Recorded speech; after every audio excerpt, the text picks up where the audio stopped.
वसल्लिम दाइमन अबद अला हबीबिका खैरिल खल्क़ि कुल्लिहिम सलातम व सलामन अलैका सय्यिदी या रसूलल्लाह व अला आलिका व अस्हाबिका या रहमान। এটা হলো মূল কিতাবের নাম হলো কিতাবুল আশবাহ ওয়ান নাযায়ের। এটা হলো মূল কিতাবের নাম।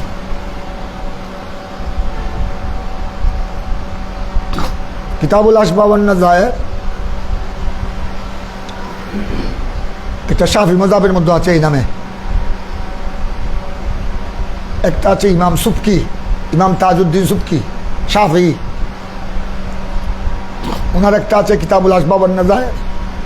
আরেকটা ইমাম জালালউদ্দিন সুয়ুতির একটা আছে, ইমামে জালালউদ্দিন সুয়ুতি, উনি শাফি।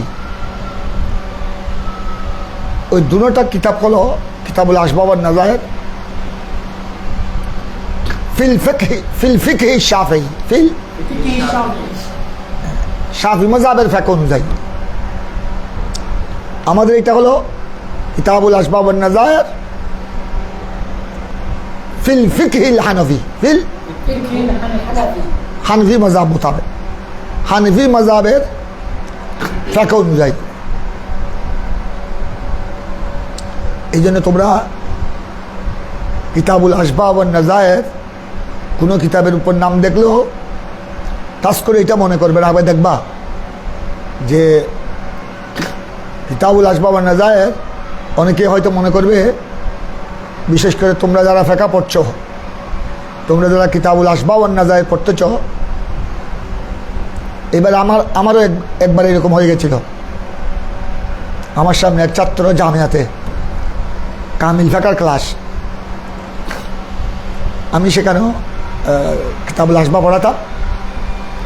আমাকে এক ছাত্র, সে এতটুকু বুঝে নাই, আমাকে কিতাবুল আশবাহ ওয়ান নাযায়ের একটা দিল। আমিও প্রথমে মনে করেছিলাম এটা আমাদের এই হানাফি কিতাবুল আশবাহ ওয়ান নাযায়ের।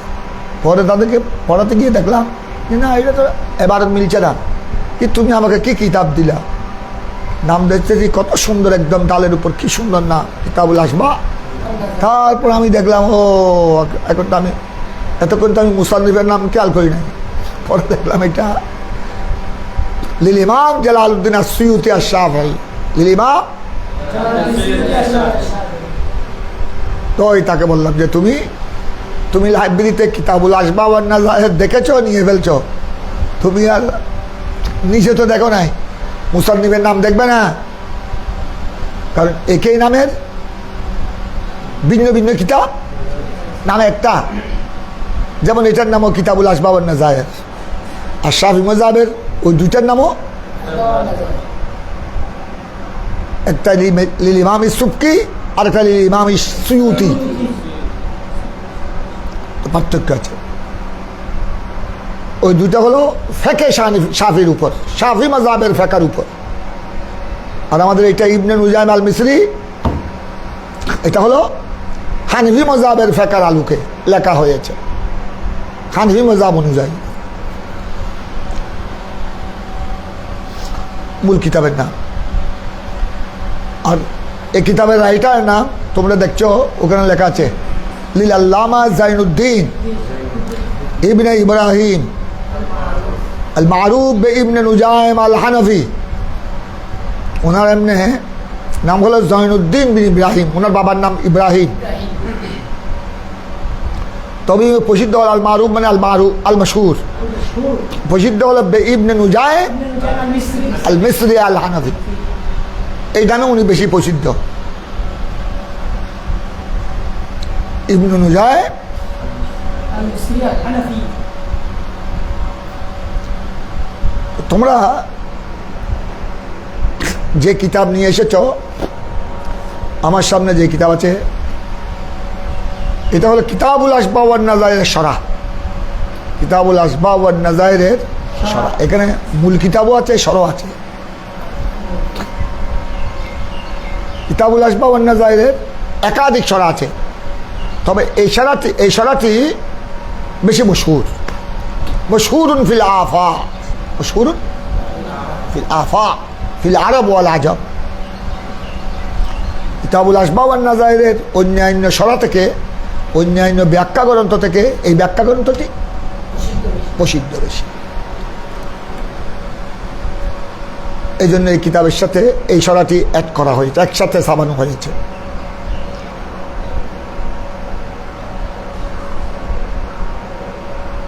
এটার নাম দিয়েছে শরহুল আসবা ওয়ান নাযাইর। শরহুল আসবা ওয়ান নাযাইরের এটার নাম হলো, এটা সংক্ষেপে বলা হয় শরহুল আসবা ওয়ান নাযাইর। এটারও একটা নাম আছে, কিতাবের নাম যেরকম আছে সরারও একটা কি আছে,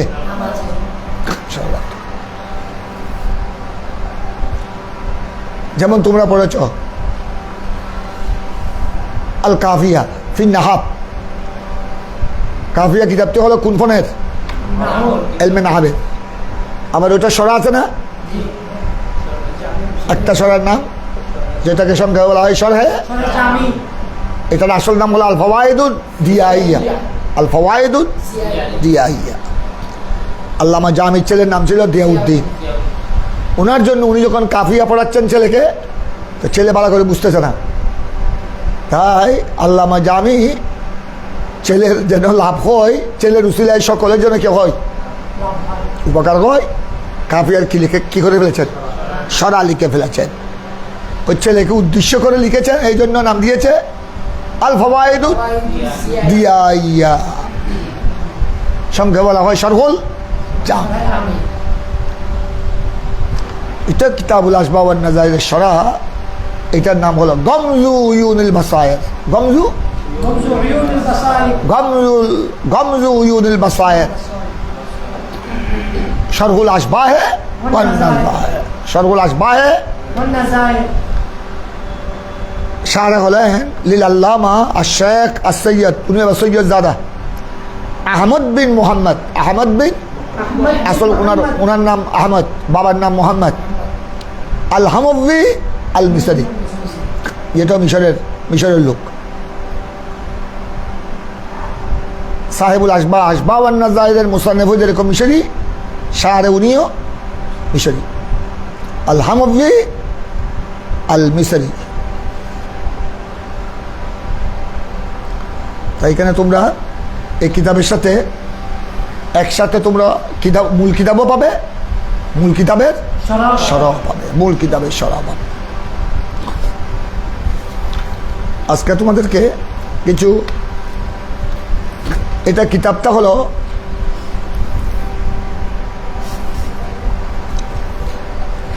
এটা তো তোমরা আমার আলোচনায় বুঝতে পেরেছ। কিতাবুল আসবাব ওয়ান নাযাইরটা হলো আমাদের হানফি মাযহাবের ফিকহ অনুযায়ী, হানফি মাযহাবের ফিকহের তরতিবে লেখা হয়েছে। এবার একটু লক্ষ্য করো,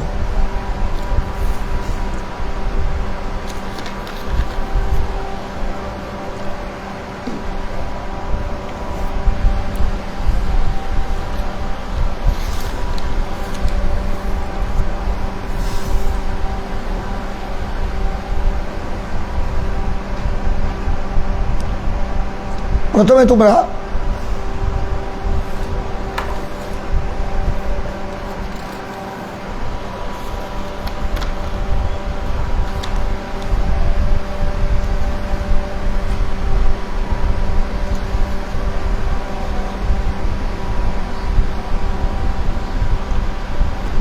আমরা প্রথমে ইলমে ফিকহের উপর সংক্ষেপে আলোচনা করি।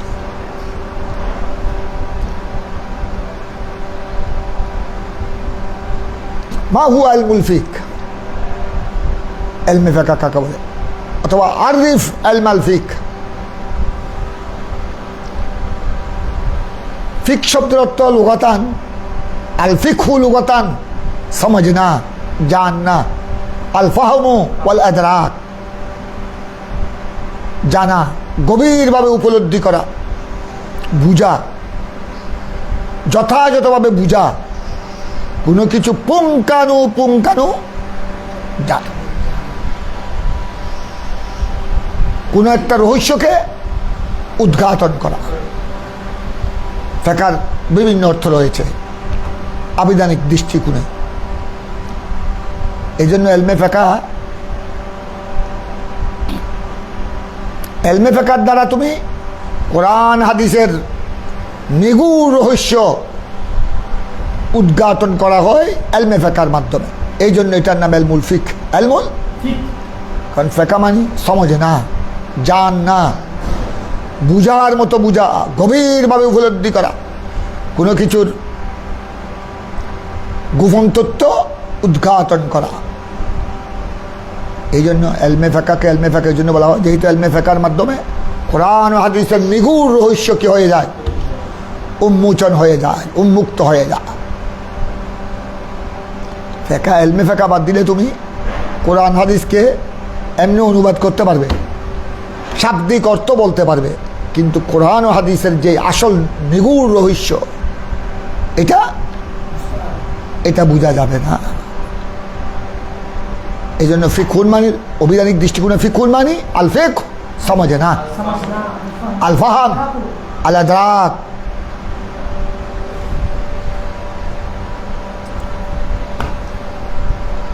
হাকিকতকে জানা, প্রত্যেক কিছুর বাস্তব জ্ঞানকে জানা, কোরআন ও হাদিসের বাস্তব মানি মতলব রহস্য জানা, অবগত হওয়া, এটার নাম হলো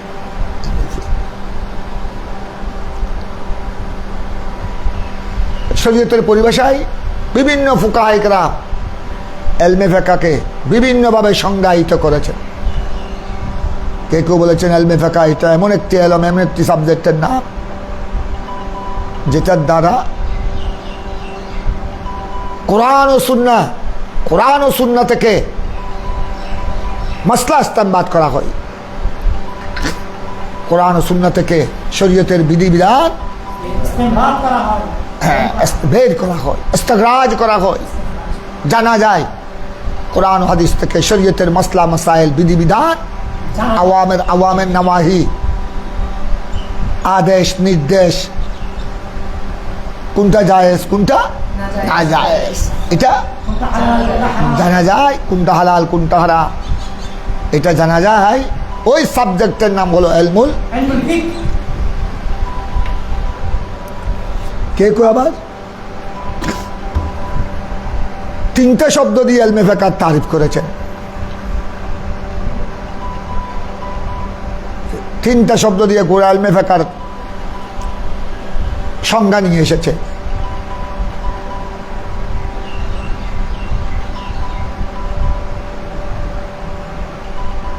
শরঈয়াতুন, ফরঈয়াতুন, আমলিয়াতুন। আল ফিকহু বা ইলমুল ফিকহ শরঈয়াতুন, ফরঈয়াতুন, আমলিয়াতুন। কয়টা শব্দ? গোড়া তিন শব্দের মধ্যে ইলমে ফিকহর সমস্ত তারিফ, সমস্ত সংজ্ঞা, ইলমে ফিকহর সমস্ত মানি মতলব এই তিন শব্দের মধ্যে এসে গেছে। শব্দ কয়টা বললাম? কি কি শব্দ?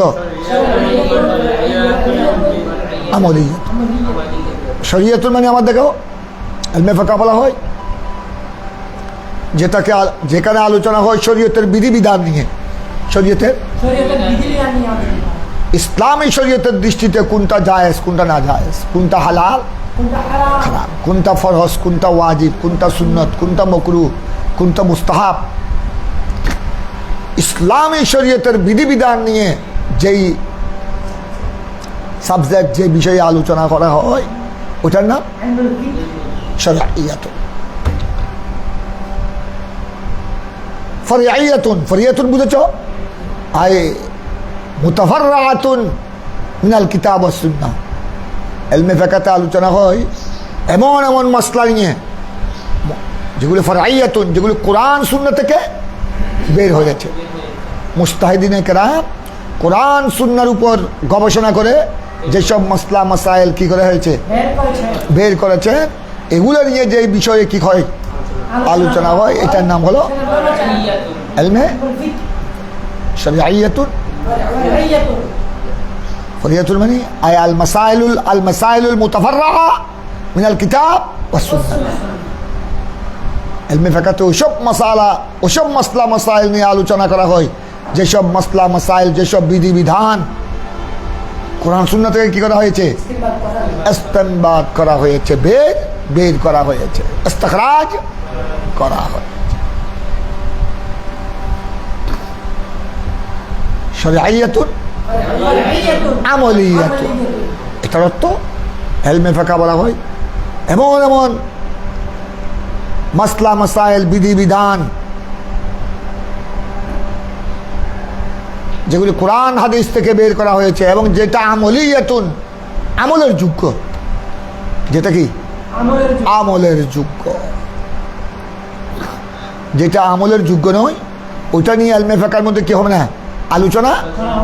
এইটাকে বলা, এই তিন শব্দের মধ্যে গোড়া ইলমে ফিকহ।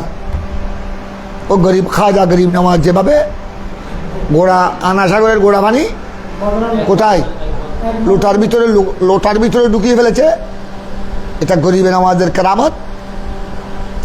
ঠিক তদ্রূপ অনেক ফুকাহায়ে কেরামরা গোড়া ইলমে ফিকহের গোড়া তারিফ সংজ্ঞা তিনটা শব্দের মধ্যে প্রবেশ করে ফেলেছে। শরঈয়াতুন, বদঈয়াতুন, আরেকটা দেখো, সৈয়দুনা ইমামে আজম আবু হানিফা রাদিয়াল্লাহু তাআলা আনহু সহ বেশ কিছু মুহাক্কিক ইমামগণ ইলমে ফিকহ তারিফ করেছেন এভাবে। আমাদের দেখো, ইলমুল ফিকহ মারিফাতুন নফসে মা লাহা ওয়া মা আলাইহা, মারিফাতুন নফসে মা লাহা ওয়া মা আলাইহা, নিজকে জানা, নিজকে বুঝা। মা লাহা ওয়া মা আলাইহা মানে পরিপূর্ণভাবে, পুঙ্খানুপুঙ্খানুভাবে। মা লাহা, হার মধ্যে নফস, কোনটা তোমার নফসের জন্য উপকারী। মা লাহা আল্লাম লিন্নফা লিলান্নফা, ওমা আলাইহা, আলা হলো লিদ্দরর, বিপক্ষে। মা লাহা লাম হলো পক্ষে, আলা হলো মারিফাতুন নফসে মা লাহা, কোনটা তোমার আমার নফসের জন্য উপকারী আর কোনটা তোমার আমার নফসের জন্য ক্ষতিকর, কোনটা তোমার আমার নফসের জন্য নফসের পক্ষে আর কোনটা ওমা আলাইহা তোমার আমার নফসের বিপক্ষে। এগুলাকে জানার নাম, বুঝার নাম, এইটা হলো ইলমুল ফিকহ। কথা বুঝছো? তাহলে মারিফাতুন নফসে,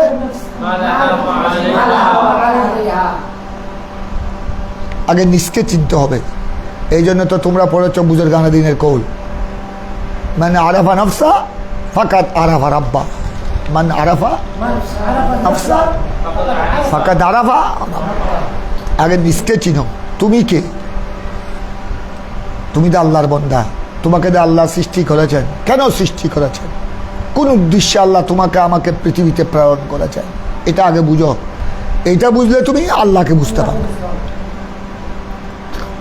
তুমি কে এটা যদি তুমি না জানো, আগে নিশ্চয় আমি আল্লাহর বান্দা, আমাকে আল্লাহ সৃষ্টি করেছেন, আমাকে আল্লাহ পেয়ারা রসুলের উম্মত বানিয়েছেন, আমাকে আল্লাহ পৃথিবীতে পাঠিয়েছেন মা বাবার মাধ্যমে আল্লাহর বান্দাদের উপকার করার জন্য, দেশের খেদমতের জন্য, জনসাধারণের গরিব দুঃখীর সেবা করার জন্য এবং কোরআন ও সুন্নাহর বিধিবিধান জানার জন্য, বুঝার জন্য। এটা আগে তুমি বুঝতে হবে, তুমি কে, আমি কে,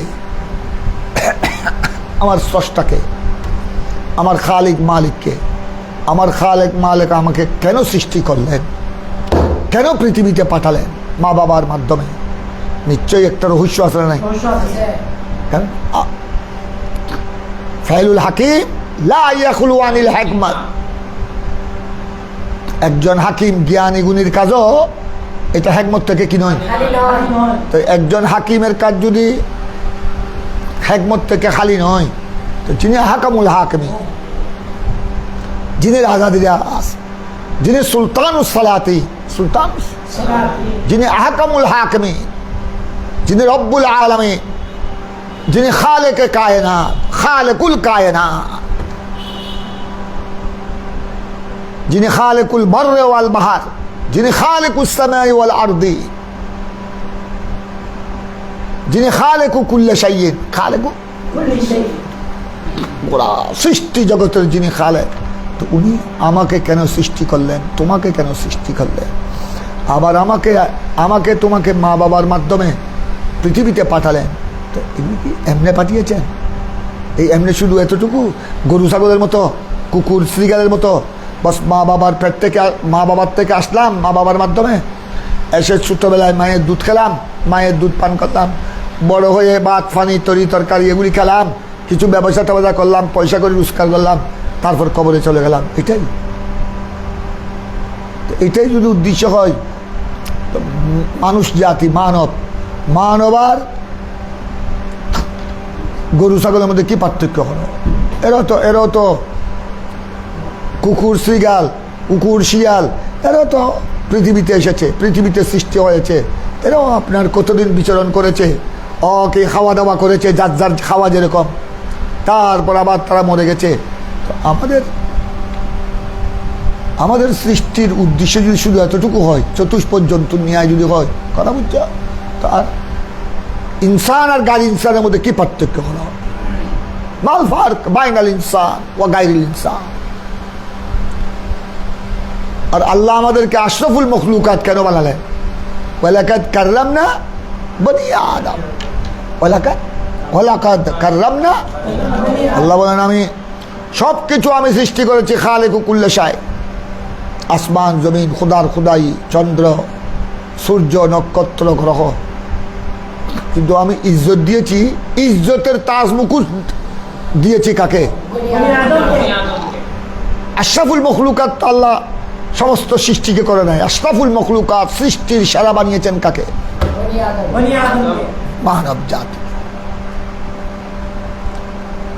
এই জন্য আগে তুমি আর আমি নিজকে চিনতে হবে। মারফাতুন নফস মা লাহা ওয়া মা আলাইহা, মা লাহা ওয়া মা আলাইহা, নিজকে চিনতে হবে পুঙ্খানুপুঙ্খানুভাবে। কেন আল্লাহ আমাকে সৃষ্টি করলেন, কেন আমাকে দুনিয়ায় পাঠালেন, আমার এই দুনিয়ায় আসার উদ্দেশ্য কি, লক্ষ্য উদ্দেশ্য কি, আমার উপর অর্পিত দায়িত্ব কি? শুধু এতটুকু দায়িত্ব নয়, আমি আসলাম, বড় হলাম, ব্যবসা বাণিজ্য করলাম, চাকরি না করি বললাম, বিয়ে শাদী করলাম, ছেলে সন্তান হলো, তারপর কবরে চলে গেলাম, শুধু কি এতটুকু দায়িত্ব? এইটাকে বলা হয়েছে মারফাতুন নফস। নিজকে আগে বুঝো। মা লাহা, নফসের জন্য যেটা ফায়দা উপকারী, ওয়া মা আলাইহা যেটা অপকারী, উপকারী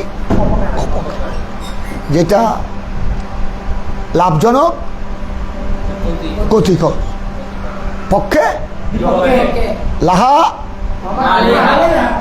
মা লাহা মা লাহা। সবগুলি জানার বুঝার নাম হলো, এটা জানলে তুমি, নিজকে জানলে তুমি সব জানতে পারবে। নিজকে জানলে তুমি আল্লাহকে জানবে, রসুলকে জানবে, আল্লাহর সৃষ্টি জগৎকে জানতে পারবে। আর তুমি যদি নিজকেই না জানো, তুমি আল্লাহ রসুলকে কি জানবে, কেমনে জানবে? আল্লাহর এই সৃষ্টির রহস্য সম্পর্কে কি জানবে, কি বুঝবে? এভাবে বিভিন্ন ইলমে ফিকহ সংজ্ঞা ফুকাহে কেরাম বর্ণনা করেছেন, জ্ঞানী গুণীরা বর্ণনা করেছেন। তোমরা এগুলো দেখে নিয়ে ইলমে ফিকহ গরজ, মা হুয়া গরজুল ফিক, মা হুয়া গরজু ইলমিল ফিক। ইলমে ফিকহ গরজ, উদ্দেশ্য, মকসদ, গায়ক। ইলমে ফিকহের উদ্দেশ্য হলো সাআদাতুদ দারাইন, উভয় জাহানে সৌভাগ্য অর্জন করা। কারণ তুমি যদি ইলমে ফিকহতে পারদর্শী হতে পারো, তোমার দ্বারা পৃথিবী উপকারী হবে, পৃথিবী উপকার লাভ করবে, আখিরাতে তোমার ইজ্জত সম্মান অনেক বেড়ে যাবে। এটার নাম হলো সাআদাতুদ। আজ দেখতে হচ্ছে সৈয়দুল ইমামে আজম রাদিয়াল্লাহু তাআলা, আজ কোথায় ইমামে আজম ইন্তেকাল করেছেন? 150 হিজরি, 80 হিজরিতে জন্ম, যেটা কৌলে মশহুর।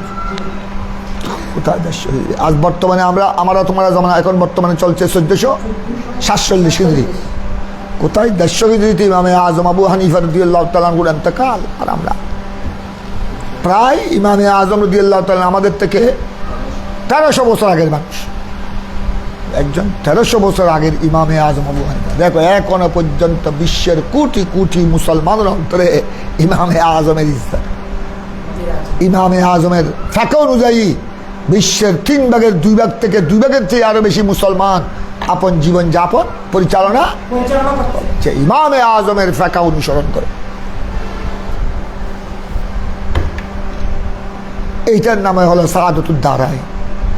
দুনিয়াতে ওনার কি ইজ্জত কি সম্মান, আর কবরের জগতে তো আরো অন্য কথা। আখিরাতের ব্যাপার তো আরো বিশাল ব্যাপার। ইলমে ফিকহের উদ্দেশ্য এটা হতে হবে। তারপর মওদু মা হুয়া মওদু ইলমিল ফিকহ, ইলমে ফিকহের মওজু। ইলমে ফিকহের মওজু এক কথায়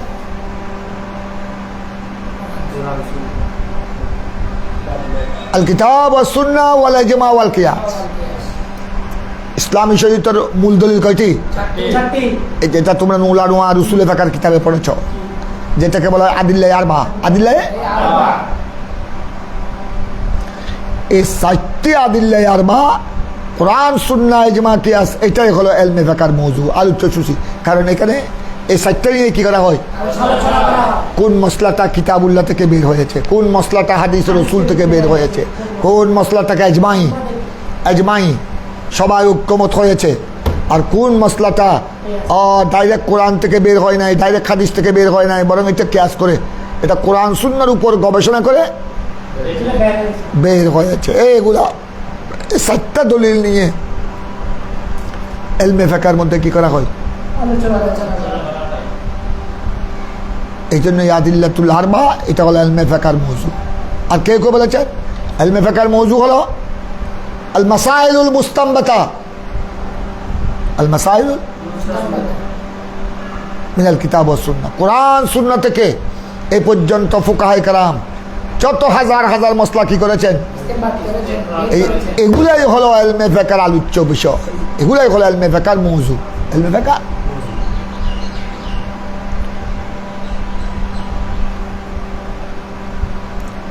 ইলমে ফিকহের বাণী, প্রতিষ্ঠাতাকে, মুজাদ ইজাদ করনে ওয়ালা, প্রণেতা, প্রণয়নকারী। প্রথমে বলতে হবে সমস্ত ইলম, বলো ইলমে তাফসীর, ইলমে হাদিস, ইলমুল ফিকহ, ইলমে তাসাউফ, যতগুলো উলুমে দ্বীনি আছে, উলুমে শরঈয়া, এগুলার প্রণেতা, এগুলার মুজাদ রসুল করিম সাল্লাল্লাহু আলাইহি ওয়াসাল্লাম। তবে আমার রসুল পাকের হায়াতে জাহরার মধ্যে এগুলা লিখিত ছিল না, লিখিত আকারে, বই পুস্তক আকারে। এগুলি আমার নবী নুরানি জুবানে বলেছেন, সাহাবায়ে কেরাম আমার প্যার রসুলের জুবান থেকে শুনেছেন। এতটুকুর মধ্যে সীমাবদ্ধ ছিল। কিছু কিছু সাহাবায়ে রসুলকে আমার নবী কিছু কিছু বিষয় লিপিবদ্ধ করার অনুমতি দিয়েছেন, তবে এটা পর্যাপ্ত পরিমাণে নয়। কিছু কিছু বিষয় কোনো সাহাবায়ে কেরামকে আমার রসুল কিছু কিছু জরুরি বিষয় লিপিবদ্ধ করে সংরক্ষণ করার জন্য নির্দেশ দিয়েছেন। এভাবে মৌলা আলীর কাছেও একটা কিতাব ছিল, কিতাবুল কাদায়া। কিতাবুল কাদায়া, কাদায়া, কাদা, বিচার কিভাবে বিচার করবে, ইসলামী শরীয়তের মধ্যে বিচার কিভাবে, বিচার বিভাগ সংক্রান্ত কিছু কিছু জরুরি মাসআলা আমার প্রিয় নবীর নির্দেশে মৌলা আলী কি করেছেন, লিপিবদ্ধ করে লিখেছেন। এটার নাম হলো কিতাবুল। তো রাসূল পাক সাল্লাল্লাহু আলাইহি সাল্লাম সমস্ত উলুমে দ্বীনিয়ার মুজাদ, প্রণেতা, প্রণয়নকারী আমার রসুল, এটা ঠিক আছে, এটার মধ্যে কোনো সন্দেহ। তবে ওই সময় এটা কিতাবি আকারে হাদিসের রসুল ছিল, কিন্তু সাহাসিদটা কি ছিল, এটা তো হয়েছে আরো অনেক পরে, থাকে এরকম। তবে কিতাবি আকারে সর্বপ্রথম ইলমুল ফিকহের কাওয়ায়েদ, ইলমু ফিকহের ধারা উপধারা সর্বপ্রথম কোরআন ও হাদিস থেকে ইজাদ করেছেন, কোরআন ও হাদিস থেকে বের করেছেন।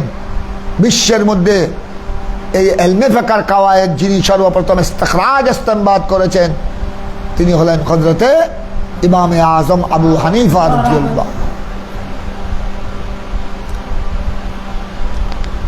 কাওয়াইদুল ফিক প্রথম ইস্তেখরাজ ইস্তেমবাদ করেছেন ইমামে আজম।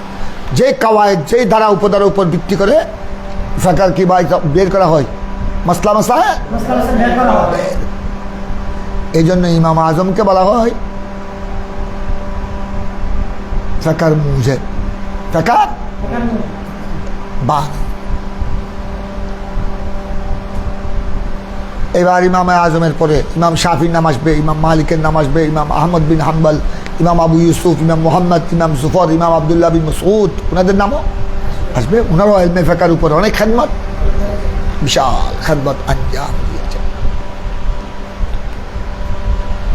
বিশেষ করে হানেফি মযহাবের উপর সর্বপ্রথম যিনি বিশাল খেদমত আঞ্জাম দিয়ে গোটা বিশ্বকে তাক লাগিয়ে দিয়েছেন, ইনি হলেন ইমামে মুহাম্মদ রাদিয়াল্লাহু তাআলা, ইমাম মুহাম্মদ বিন হাসান আশ-শাইবানী, ইমাম মুহাম্মদ বিন হাসান রাদিয়াল্লাহু তাআলা। উনি ৬টি জাহিরুর রওয়ায়াতে ৬টি হানিফি মযহাবের কিতাব লিখে গোটা বিশ্বকে তাক লাগিয়ে দিয়েছেন। গোটা বিশ্বে হানিফি মযহাবকে কি করে দিয়েছেন, একদম লিখিতভাবে প্রচার প্রসার করেছেন। এই জন্য বলা হয় এই পর্যন্ত তোমরা ইমাম মুহাম্মদের যুগ থেকে এই পর্যন্ত, ইমাম মুহাম্মদ তো হল ইমাম আজমের খাস শাগিরদের মধ্যে একজন। এই ইমাম মুহাম্মদের যুগ থেকে এই পর্যন্ত যত ফিকহের কিতাব লেখা হয়েছে, এই তোমরা যেগুলো পড়তেছ, তোমরা হেদায়া পড়েছ, শরহুল বেকায়া পড়েছ, বেকায়া পড়েছ, মুক্তসুল কুদুরি পড়েছ, কনজুদ দাকায়েক পড়েছ, নুরুল ইজা পড়েছ, আর এগুলো ছাড়াও ফিকহের হাজার হাজার কিতাব আছে না, সবগুলার মূল ভিত্তি হলো ইমাম মুহাম্মদের এই ৬টি জাহিরুর রওয়ায়াত। সমস্ত ইসলামী দুনিয়ার মধ্যে যত ফিকহের কিতাব আচ্ছা, বিশেষ করে হানিফি মযহাবের যত ফিকহের কিতাব আছে, হানিফি মযহাবের, এটা আল্লাহ শুকর, হানিফি মযহাবের মধ্যে সবথেকে বেশি ফিকহের কিতাব কোন মযহাবের মধ্যে? অন্য মযহাবেরও আছে, শাফি মযহাবের মধ্যেও ফিকহের কিতাব আছে, মালিকি মযহাবের মধ্যেও ফিকহের কিতাব আছে, হাম্বলি মযহাবের মধ্যেও, কিন্তু সবচেয়ে বেশি ফিকহের দৌলত কোথায়? এটা হলো হানাফিদের জন্য বড় ফিকহের ভান্ডার। হানাফিরা যেভাবে ফিকহের ভান্ডারকে ছড়িয়ে দিয়েছে, ইলমে ফিকহের খজিনাকে গোটা পৃথিবীব্যাপী বিস্তার করেছেন, অন্য মযহাবের মধ্যে এতটুকু ফিকহের কিতাব পাওয়া যায়। আছে কিছু কিছু, যা যত হানিফি মযহাবের মধ্যে যত ফিকহের কিতাব লেখা হয়েছে ছোট বড়, সবগুলার মর্যাদা হলো, সবগুলার ভিত্তি হলো ওই ইমাম মুহাম্মদের ৬টি জাহিরুর, যেটা তোমরা জাহির ভাই সম্পর্কে তোমরা জানো, আল জামিউল কবির, আল জামিউস সগীর, আসিয়ারুল কবির, আসিয়ারুস সগীর, মবসুত, আল মবসুত, আজ জিয়াদা, এই ৬টিকে বলা হয় জাহিরুর।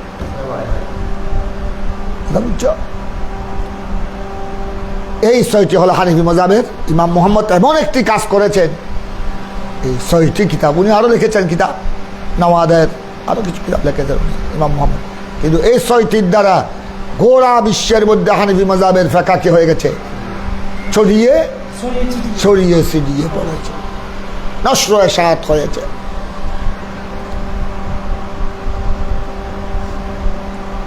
এভাবে ইমামে কাজী আবু ইউসুফ উনিও লিখেছেন কিতাবুল খরাজ।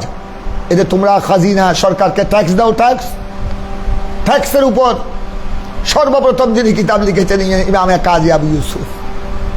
কিভাবে সরকারকে ট্যাক্স দিতে হবে, ট্যাক্স সরকার কিভাবে নিবে, দেয়া এটা জায়েজ কিনা, ইসলামী শরীয়তের উসুল অনুযায়ী এটা মুবাহ কিনা, জায়েজ কিনা, এটার উপর সর্বপ্রথম যিনি কিতাব লিখেছেন ট্যাক্সের উপর, খাজানার উপর, কে? ট্যাক্স মানে এখারাজ, খার আলিফ জিম, এখারাজ মানে কর, রেগুলার কি কর, তোমরা কর্পোরেশনকে কর দাও, কর্পোরেশনকে দাও, সরকারকে দাও, ট্যাক্স দাও, জায়গার ট্যাক্স দাও, ভূমির ট্যাক্স দাও, দোকানের ট্যাক্স দাও, সরকারকে কর দিতে হয়, কথা বুঝছো? বিল্ডিংয়ের কর দিতে হয়, এগুলোর উপর এটা বৈধ কিনা, এটা কিভাবে সরকার নিবে, কিভাবে জনগণ কিভাবে দিবে, এইটার উপর যিনি সর্বপ্রথম কিতাব লিখেছেন উনি হলেন কাজী কাজী আবু ইউসুফ। ওই কিতাবের নাম হলো কিতাবুল খরাজ লিল ইমাম আবু ইউসুফ, লিল ইমাম আবু ইউসুফ।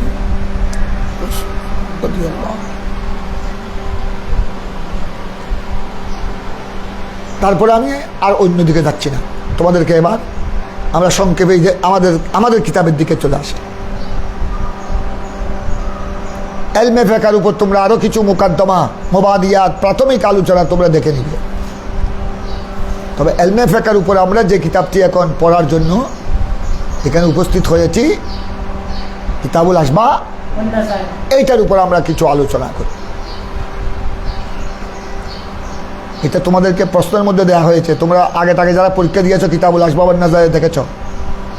মা হিয়া ওমা হিয়া খাসাইসু, ওমা হিয়া খাসাইসু কিতাবুল আসবা ওয়ান নাজায়ের ফি ইলমিল ফিকহ, ফি ইলমিল ফিকহ। ইলমে ফিকহের মধ্যে কত কিতাব, ইলমে ফিকহের মধ্যে কত কিতাব রচিত হয়েছে, কিন্তু এই কিতাবুল আসবা ওয়ান নাজায়ের এটার মধ্যে কি বৈশিষ্ট্য। এত কিতাব থাকতে ইলমে ফিকহের উপরে এত কিতাব, তোমরা জানো, তোমরা তো দেখেছো, আগেও পড়েছ। কিতাবুল আসবা ওয়ান নাজায়ের আগে ইলমে ফিকহের উপরে অনেক কিতাব লেখা হয়েছে। কিতাবুল হিদায়া, কিতাবুল আসবার অনেক আগের কিতাব। মুখতাসুল কুদুরি অনেক আগে, আল বাকায়া অনেক আগে, শরহুল বাকায়া অনেক আগে, কনজুদ দাকায়ে, নুরুল ইদা, এটা কিতাবুল আসবা ওয়ান নাজায়ের ইমাম ইবনে নুজাইম মিসরির এই কিতাবের অনেক। তারপরও ইবনে নুজাইম আল মিসরি এই কিতাবুল আসবা কেন লিখলেন, এটার কি খুসুসিয়ত, এটার কি বৈশিষ্ট্য। ওমা হিয়া খাসাইসু কিতাবুল আসবা ফি ইলমিল অথবা ফি কুতুবিল ফিকহ। তো এটাকে এটা বলতে পারো, এত কিতাব ইলমে ফিকহের, এত কিতাবের ভান্ডার থাকতে ইবনে নুজাইম আল মিসরি 1000 হিজরি সনে তিনি এই কিতাবুল আসবা ওয়ান নাজায়ের কেন লিখলেন? কারণ ওনার ইন্তেকাল তোমরা দেখেছ। ইমাম ইবনে নুজাইম 970, এটা হিজরি, এটা খ্রিস্টাব্দ নয়, 970 হিজরি। তো ওনার কি 970 মানে বুঝছো, তখন 1000 সন হিজরি, 1000 সন বিদায়ের পথে। 970 মানে হিজরি 1000 সন আর 10 বছর বাকি ছিল। উনি হলেন ইমাম ইবনে নুজাইম আল মিসরি, হলেন 1000 শতাব্দীর লোক, হিজরি সন 1000 হিজরির লোক হলেন ইবনে নুজাইম মিসরি। আর আমরা হলাম 1500 হিজরির লোক, কারণ এখন সময় চলছে 1447, চলে গেছে। তোমরা হলাম কত হিজরির? 1500 হিজরির লোক, 1400 চলে গেছে। আর ইমাম ইবনে নুজাইম মিসরি হলেন 1000 হিজরি সনের লোক, প্রায় আমরা আর ওনাদের মধ্যে 500 বছর। তো ওনার আগেও তো আপনার ইলমে ফিকহের উপর অনেক কিতাব এই লিপিবদ্ধ করা। উনি এটা কেন লিখলেন? এত ফিকহের কিতাব থাকতে উনি কিতাবুল আসবা ওয়ান নাজায়ের, এটা তোমরা ইলমে কিতাবুল আসবা ওয়ান নাজায়ের মুকদ্দমা যারা আগে পড়েছো ওখানে তার জবাব পেয়েছ। উনি নিজেও এটা বলেছেন যে উনি মুকদ্দমার মধ্যে এই কিতাবুল আসবা ওয়ান নাজায়ের মুকদ্দমার মধ্যে ইমাম ইবনে নুজাইম আল মিসরি উনি নিজেও বলেছেন যে উনি তো ইলমে হাদিসের মধ্যে বড় পারদর্শী, তাফসীরের মধ্যে বড় পারদর্শী, তারিখের মধ্যে, ইতিহাসের মধ্যে বড় পারদর্শী, নাহব সরফের মধ্যে উনি বড় পারদর্শী। এত সত্ত্বেও উনার যুগটা বেশি ছিল কোন দিকে? ফিকহ আর উসুলের দিকে, ফিকহ আর উসুলের দিকে। এটা উনি মুকদ্দমায় এই কথা বলেছেন কিতাবুল আসবা ওয়ান নাজায়ের মধ্যে। ওনার সময় বেশি বিয়ে দিয়েছেন কোন দিকে? ইলমে ফিকহ, ইলমে। উনি তৎকালীন ওই 500 বছর আগে গোড়া মিশর জামে আজাদের প্রায় কিতাব উনি মুতালা করেছেন। জামে আজাদের লাইব্রেরি হলো বিশ্বের মধ্যে সেরা লাইব্রেরিদের একটি।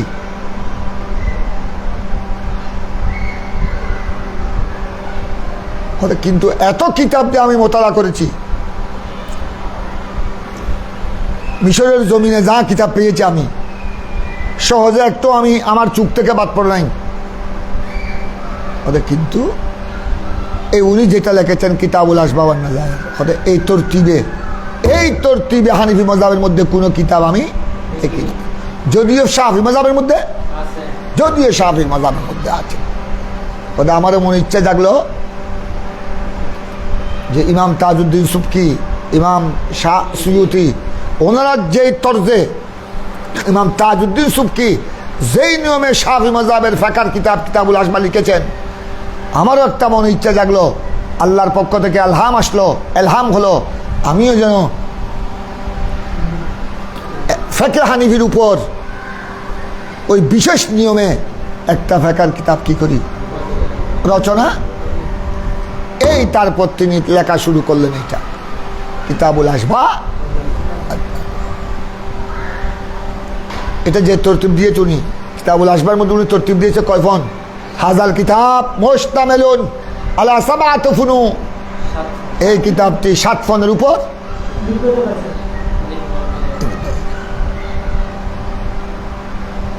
এরকম কোনো ফিকহের কিতাব এভাবে 7 ফন পাবে না। ওখানে অন্য তোমরা হেদায়া পড়েছ, মুখতসুল কুদি পড়েছ, শরহুল মেকায়া পড়েছ, কনজুদ দাকায়েক পড়েছ, নুরুল-হুদা পড়েছ, সবগুলোতে আপনার আছে কিতাবুত তাহারত, কিতাবুস সালাত, কিতাবুল হজ, কিতাবুস সওম, এভাবে তায়াম্মুম, তাহারত অধ্যায়, পাক পবিত্রতা অধ্যায়, নামাজ অধ্যায়, রোজা অধ্যায়, হজ অধ্যায়, যাকাত অধ্যায়, এভাবে আছে। কিন্তু কিতাবুল আসবাব ওয়ান নাজায়ের যে 7 ফনের উপর কি করা হয়েছে, প্রথম ফল হলো আল ফন্নুল আব্বাল ফিল কাওয়ায়েদ। এই নিয়মে হানিফি মাযহাবের মধ্যে ওনার আগে ইবনে নুজাইম আল মিসরির আগে আর কোনো ফিকহের কিতাব এগুলি হলো এই কিতাবুল আসবাব ওয়ান নাজায়ের খুসুসিয়ত।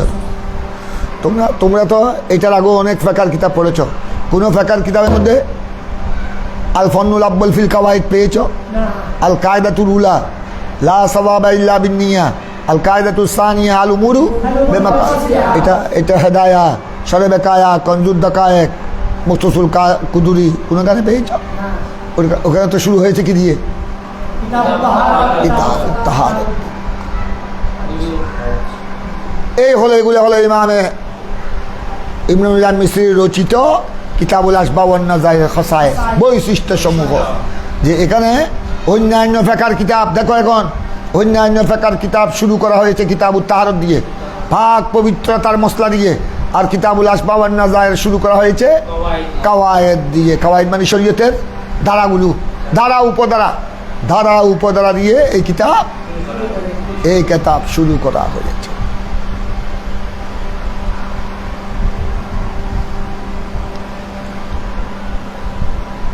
এই কিতাবের আরেকটি খুসুসিয়ত, অন্যান্য ফিকহের কিতাব পড়লে তুমি মাসলা মাসাইল সম্পর্কে অবগত হতে পারবে। ওযু, গোসল, তায়াম্মুম কিভাবে করতে হয়, পাক পবিত্রতা কিভাবে অর্জন করতে হয়, নামাজ কিভাবে পড়তে হয়, রোজা কিভাবে রাখতে হয়, হজ কিভাবে আদায় করতে হয়, কি কারণে নামাজ, রোজা, হজ, যাকাত ফাসাদ হয়ে যায়,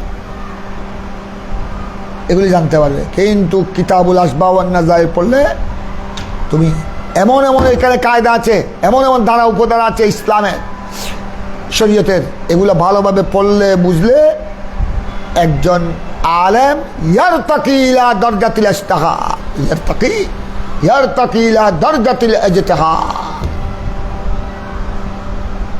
অন্যান্য কিতাব, ফিকহের কিতাব পড়লে তুমি মাসলা সম্পর্কে অবগত হবে, ইজতিহাদের দরজা পর্যন্ত পৌঁছতে পারবে না। কিন্তু এই কিতাবুল আসবাব ওয়ান নাজায়ের এটা পড়লে একজন ভালো ছাত্র, ভালো আলেম যদি কিতাবুল আসবাবটি ভালোভাবে পড়ে, 7 ফনটি আল ফন্নুল আব্বাল, আল ফন্নুস সানি, আল ফন্নুস সালেস, এগুলি যদি ভালোভাবে পড়ে সে কি পর্যন্ত পৌঁছাবে, কি পর্যন্ত উপনীত হবে, ইজতিহাদের দরজা পর্যন্ত উপনীত। ইমামে আজমের মতো এত বড় মুস্তাহিদ হতে না পারলো ইমাম শাফি, ইমাম মালিক, ইমাম আহমদ বিন হাম্বল, ইমাম কাজী আবু ইউসুফ, ইমাম মুহাম্মদ, ইমাম জুফর, উনাদের মতো এত বড় মুস্তাহিদ হতে না পারলো, কিন্তু এই কিতাবুল আসবাব ওয়ান নাজায়ের লিল ইমাম ইবনে নুজাইম আল মিসরি আল হানাফি, ওনার এই কিতাবটি যদি তোমরা ভালোভাবে পড়ো কোন দরজায় পৌঁছতে পারবে? ইয়ারতাকি বিহি ইলা দারজাতিল ইজতিহাদ, ইলা দারজাতিল ইজতিহাদ। এগুলি হলো এই কিতাবের খুসুসিয়ত। এই কিতাবের 3 নম্বর, উনি এখানে ফন্নে আব্বালের মধ্যে এমন এমন ধারা উপধারা উনি এখানে যুক্ত করেছেন শরীয়তের, ইসলামী শরীয়তের এমন এমন ধারা উপধারা, কায়দার জাবেতা, কায়দা জাবেতা উনি এখানে লিপিবদ্ধ করেছেন, যেগুলি জানলে অনেক সময় তুমি নিজে কিতাব ছাড়া, কোনো কেফাকার কিতাব ছাড়া এই কায়দার উপরে, কায়দাগুলোর উপর ভিত্তি করে তুমিও কি করতে পারবে? মাসলা সমাধান দিতে পারবে।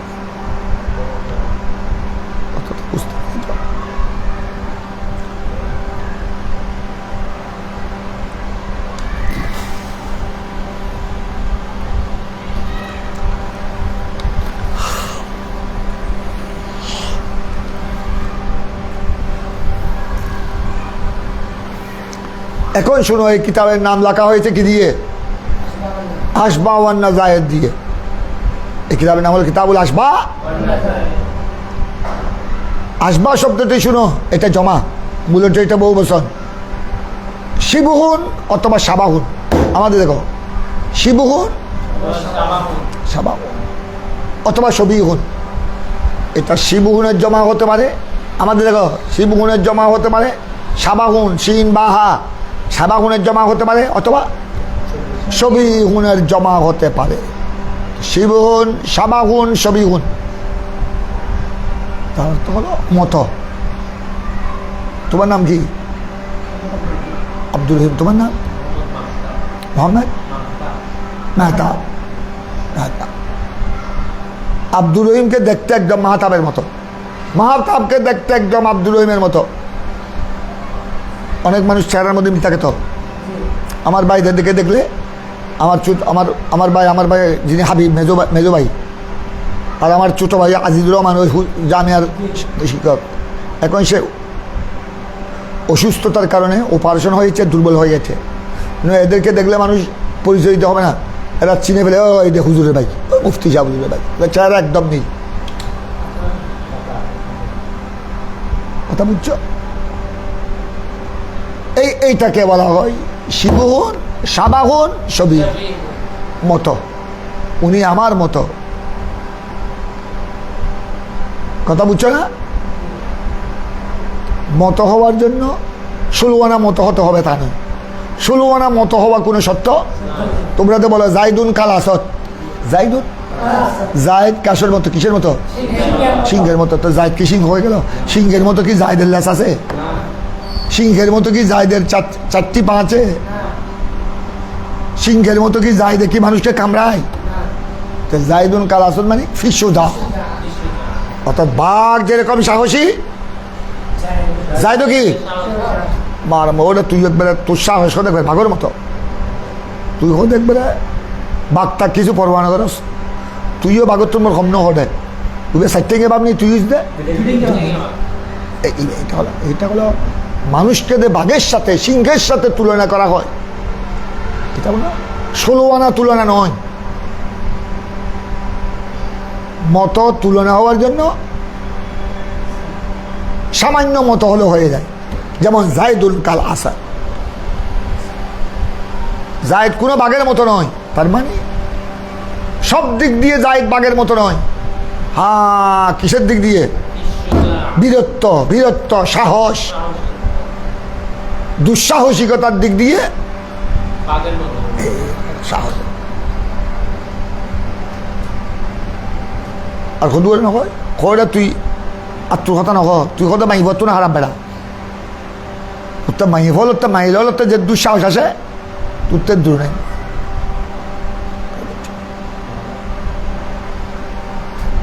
এই কিতাবের নাম কিতাবুল আসবা। শিবহুন বা সবাহুন বা সবিহুনের জমা। আমাদের দেখো এখন তো এটাকে কিতাবুল আসবা কেন? এটার মশলা যখন তোমরা কিছু পড়েছ, ফন্নে আব্বাল কায়দাতুল উলা, কায়দাতুল সানিয়া, আল কায়দাতুল উলা, আল কায়দাতুল সানিয়াতে পড়েছ। এটার মশলা তোমরা যখন একটা কায়দা থেকে যখন তোমরা মশলা বের করবে, এখানে যেভাবে বের করা হয়েছে এগুলো যখন দেখবা একটার সাথে কি আছে, একটার সাথে মিল। কত সুন্দর একটা মিল দেখা যায়। এই জন্য এটার নামকরণ হয়েছে কিতাবুল ওয়ান নাজায়ের, নজিরাতুনের জমা, নজিরুন বা নজিরাতুনের জমা, নজিরাতুন বা নজিরাতুনের জমা হলো কি নাজায়ের। নজিরাতুন মানে দৃষ্টান্ত, একটা কায়দা কিন্তু তার থেকে অনেক মসাইল, অনেক মশলা কি করা হয়েছে, বের করা হয়েছে। এগুলাকে বলা হয় নাজায়ের।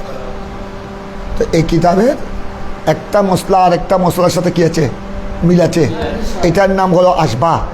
আর নাজায়ের এই কিতাবে একটা কায়দার উপর ভিত্তি করে অনেক মশলা, অনেক উপমা, অনেক নজির, অনেক উপমা কি করা হয়েছে, উপস্থাপন করা হয়েছে, লিপিবদ্ধ করা হয়েছে।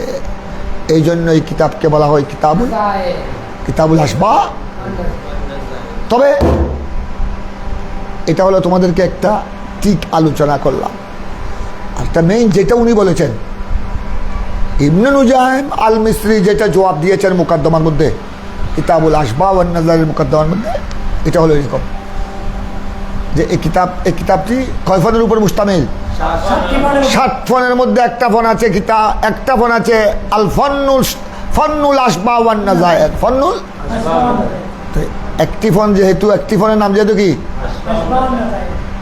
তো 7 ফনের মধ্যে এক ফন যখন আশবাহ ওয়ান নাজায়ের, তো এটা 7 ফনের মধ্যে একটা জুস হলো না।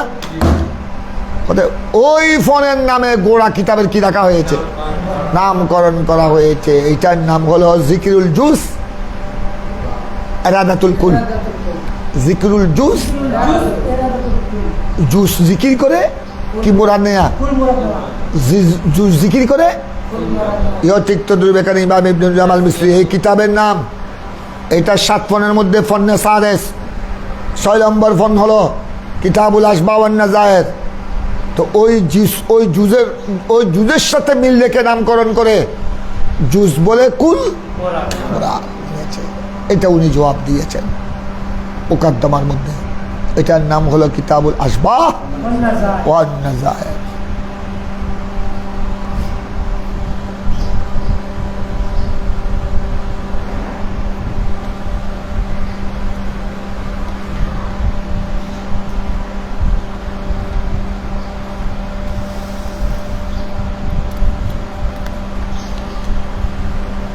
এবার আমি তোমাদেরকে, তোমরা ফন্না আব্বলের মধ্যে কায়দা উলা, কায়দা সানিয়া সম্পর্কে তোমাদের কিছু আরিয়া হয়েছে। এবার তোমরা চলে আসো কায়দা সালাসের মধ্যে চলে আসো।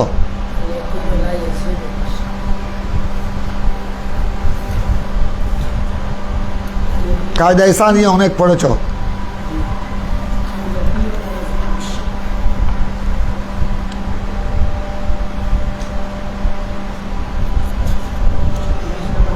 হ্যাঁ,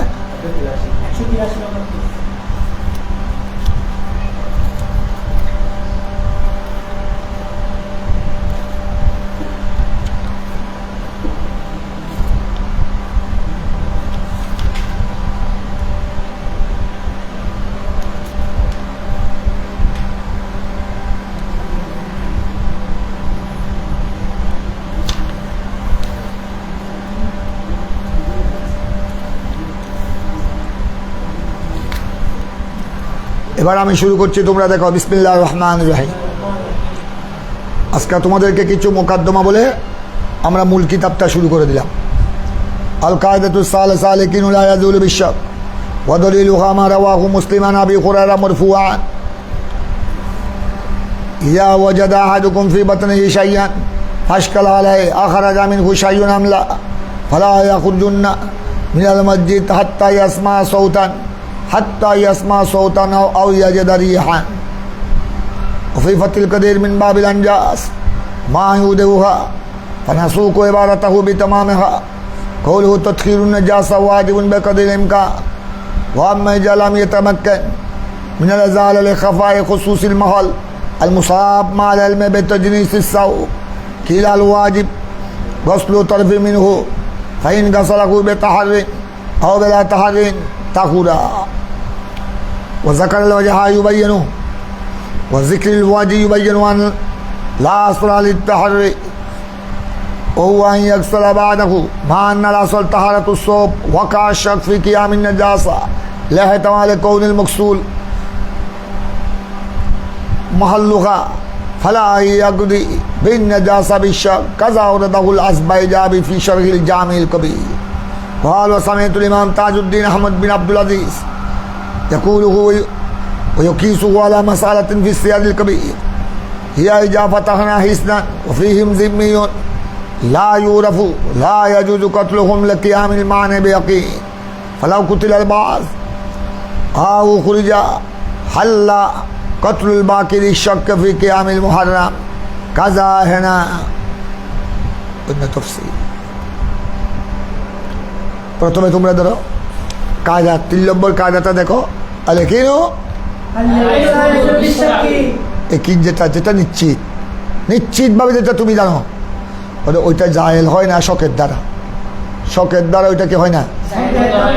এই দেখো আমার দিকে দেখো এই একটা মশলা এই একটা কায়দার উপর তোমরাও যদি ভালোভাবে খেয়াল করো আজকে রাত্রে 1 ঘন্টা 2 ঘন্টা একদম নির্জনভাবে বসে তুমি যদি এই কায়দা নিয়ে গবেষণা করো তুমি নিজেও শত শত মশলা বের করতে পারবে। আমি তোমাদেরকে একটা বুঝাই। শখের দ্বারা সন্দেহের দ্বারা একিন কি হয় না দূরীভূত।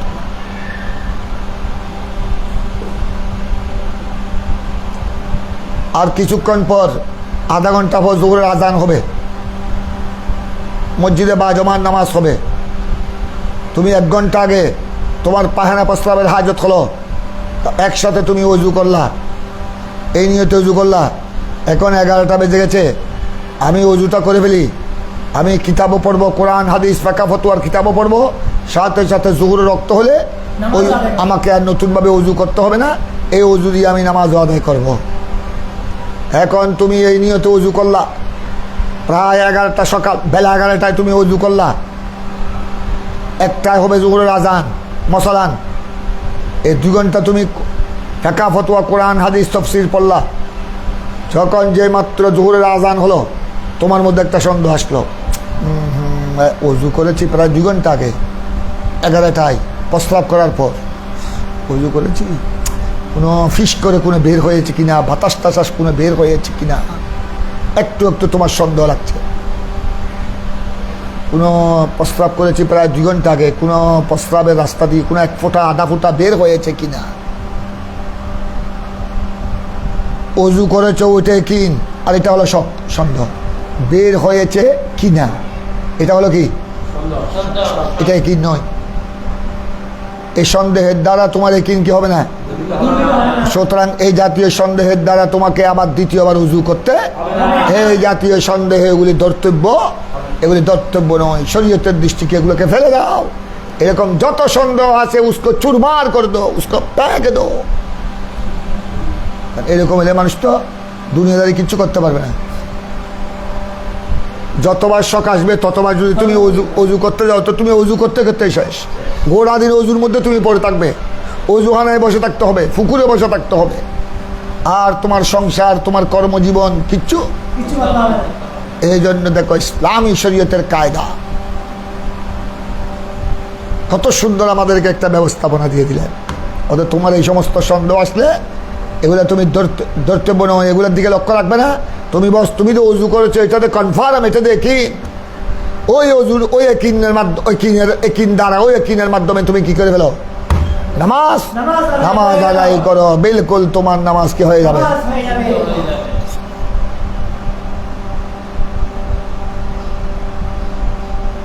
কথা বুঝেছ?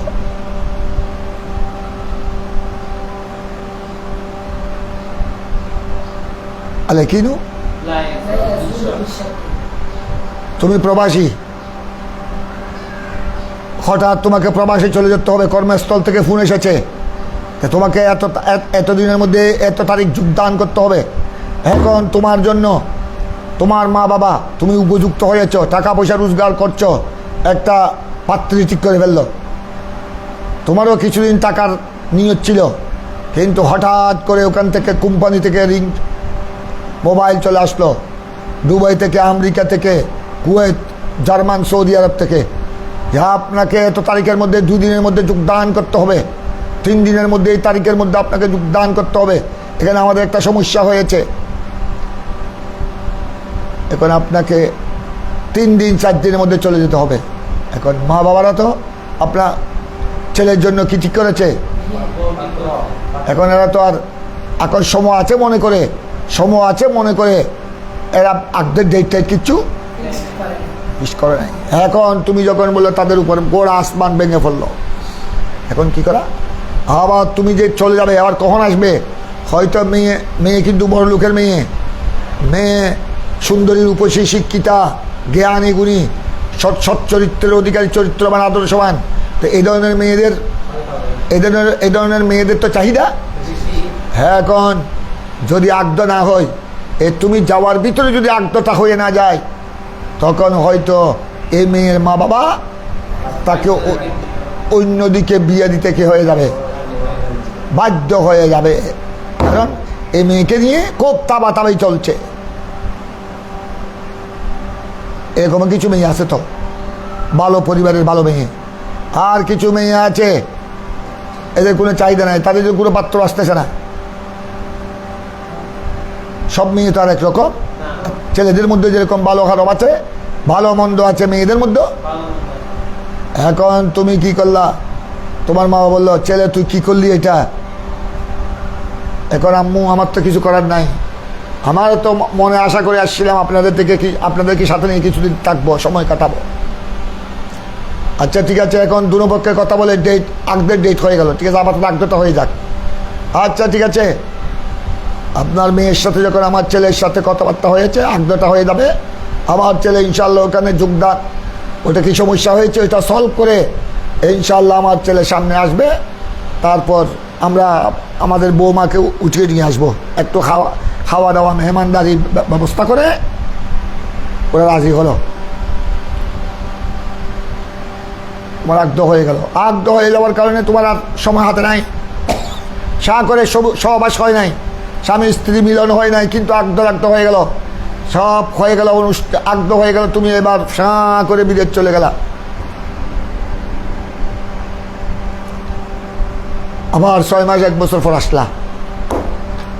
তোমার কিন্তু আগ্রহটা হয়েছে, কিন্তু স্বামী স্ত্রী মিলন পায় না, সহবাস হয় না। আসার পর তোমার মধ্যে একটা সন্দেহ চলে আসলো, আগ্রহ হয়েছে এটা কনফার্ম, সাক্ষী টাক্ষী সব আছে, কাজী টাজি সব হয়ে গেছে। তুমিও আগ্রহ পড়ার জন্য তোমার স্ত্রীর দুলহানের বাড়িতে গিয়েছ, তাদের মসজিদের ইমাম ছিল, উভয় পক্ষের গণ্যমান্য ব্যক্তি ছিল, আগ্রহ হয়েছে। এটা কি এখন তুমি বিদেশ থেকে ফিরে আসার পর একটু তোমার মধ্যে সন্দেহ আসলো, এখন আর তুন্দে উকিলে ফুসকু জেল, ও বা ফলনার মাইয়ে ফলনারে তোমরে এত লক্ষ টাকার বিনিময়ে বিয়ে দিলাম ইসলামী শরীয়ত মোতাবেক, তুমি রাজি আছো নি? তোমার তো সন্দেহ হয়ে গেল। তুমি একখানা কিছু মানুষ আছে মুতা সাক্ষী কয়, মুতা সাক্ষী বেশি কি করে এরকম। আমি আমার একজন পরিচিত লোককে দেখেছি, ওরে বাবারে বাবা, নামাই তোয়ার নিয়ত করতেছে, নামাই তোয়ার মুসাল্লি হয় নাই, নামাই তোয়ার মুসাল্লি হয় নাই, আবার নামাই তোয়ার মধ্যে 10 মিনিট শেষ। তুমি যদি নামাই তোয়ার মধ্যে 10 মিনিট চলে যায়, তুমি জমাত পাবে নি। ইমাম সাহেব তো তখন ক্লাস শেষ করে রুকু সাজদা শেষ করে দিবে, তোমার জন্য কি ইমাম সাহেব? এদেরকে বলা হয় মুতা সাক্ষী, যেসব প্রত্যেক কাজের মধ্যে কি করে, এদেরকে আরবিতে বলে মুতা সাক্ষী। এই ধরনের কিছু লোক আছে সন্দেহ পোষণকারী। এখন ওই দুলো ওই রকম আগ্রহ তো হয়েছিল, সাক্ষী টাক্ষী সব ছিল, আমার বাবাও ছিল, শাসাও ছিল। এখন উকিল সাহেব যখন আমাকে জিজ্ঞাসা করেছিলেন, আমি তো মনে হয় কবুল করেছি, বলি নাই তো, কবুল করেছি এটা। এখন আমার আগ্রহটা শুদ্ধ হলো কিনা সব। আবার আগদে তুমি আসার পর যদি আবার আগদের অনুষ্ঠান করো, হয়তো ওরা মাইনও করতে পারে। কারা? শাশুড়ি গোষ্ঠী। তুমি শখের মধ্যে রয়ে গেল। তোমাকে এবার ইসলামী শরীয়তের কায়দা, এই আসমাওয়ান নাজারের কায়দা তোমাকে মাসলা হল করে যাও। এইসব সন্দেহের কোনো কি নাই, এইসব সন্দেহের কোনো গুরুত্ব। উসকো ফেঁক দো, ওটাকে তুমি নিক্ষেপ করে দাও, ছোড় দো। তুমি যাইয়ে তোমার স্ত্রীকে নিয়ে চলে আসো। স্ত্রীকে নিয়ে আসে তুমি একবার আমোদ প্রমোদ করো, একদম অতি সবাস ঝাঁট সে করো, হোশ মেজাজ সে তুমি কাম চালাও।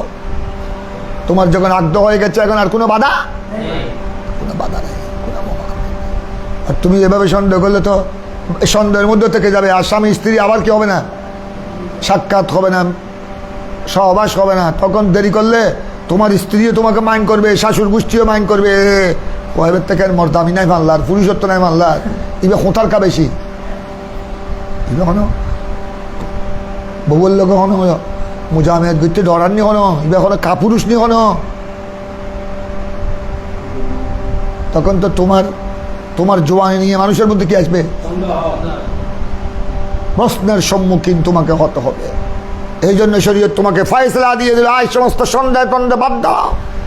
বস যখন নিশ্চিত, যখন আগ্রহ হয়েছে, এটা যখন প্রমাণিত হয়ে গেছে, নিশ্চিত যখন আগ্রহ হয়েছে, সাক্ষী টাক্ষী ছিল, অনুষ্ঠান উভয় পক্ষে মানুষজন আত্মীয় স্বজন ছিল, এখন তোমাকে এইসব সন্দেহ আর কোনো কাজে আসবে না। এগুলোকে ফেলে তুমি তোমার স্ত্রীর কাছে চলে যাও। আলে কেন লা ইয়াজুল বিশ্বাস।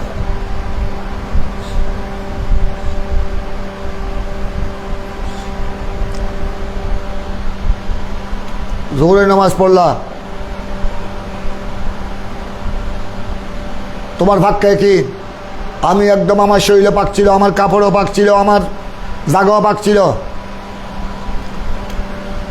আমি একদম আলামিন বারিয়া গৌসুল আজম জামে মসজিদে হুজুরের পিছনে একদম জামাত সহকারে জোহরের নামাজ পড়েছি।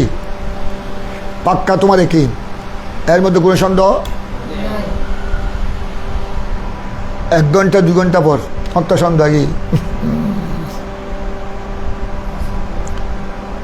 নামাজ তো ফজিলম, ঠিক আছে, সন্দেহ নাই একই, কিন্তু আত্মা তো কেন লাভ দেয়, কেন প্রস্তাবর খতরা ভাই ওই বাংলা প্রস্তাবর কিনি করি, কেন প্রস্তাবর রাস্তা দিকে কেন করি তরলতা ফানি বাড়ি বাংলা ফানি বাড়ি তোমার অজুগেই গই তো অজু গেলে তার নামাজ সন্দেহ আসে। এই সমস্ত সন্দেহের কারণে তোমাকে আবার জোহরের নামাজ পুনরায় পড়তে হবে না। এইসব সন্দেহের কোনো মূল্য, এইসব সন্দেহ হলো ভিত্তিহীন। আলে কেন? এই দেখো, একটা কায়দার দ্বারা তোমার কত মসলা হল হয়ে যাচ্ছে, কত মসলা তোমার হল হয়ে যাচ্ছে। কায়দা কয়টি? এখন আসতেছে তোমাদের এই কায়দার দলিল। এখানে ফেকার সমস্ত কায়দার ধারা উপধারার পিছনে কি আছে? দলিল আছে। এটার দলিল হলো সহিহ মুসলিমের হাদিস, যেটা সাইয়্যিদুনা আবু হুরায়রা থেকে বর্ণিত।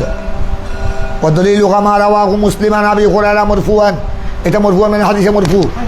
এটা রাসূল পাক, এটা কোয়ালা রাসূলুল্লাহ, এটা রাসূল পাক সাল্লাল্লাহু আলাইহি ওয়াসাল্লাম। মানে আমার নবী কি বলেছে শুনো, ইজা ওয়াজাদা আহাদুকুম ফি বাতনিহি শাইয়া, तुम में अगर कोई अपने पेट में कुछ पाए,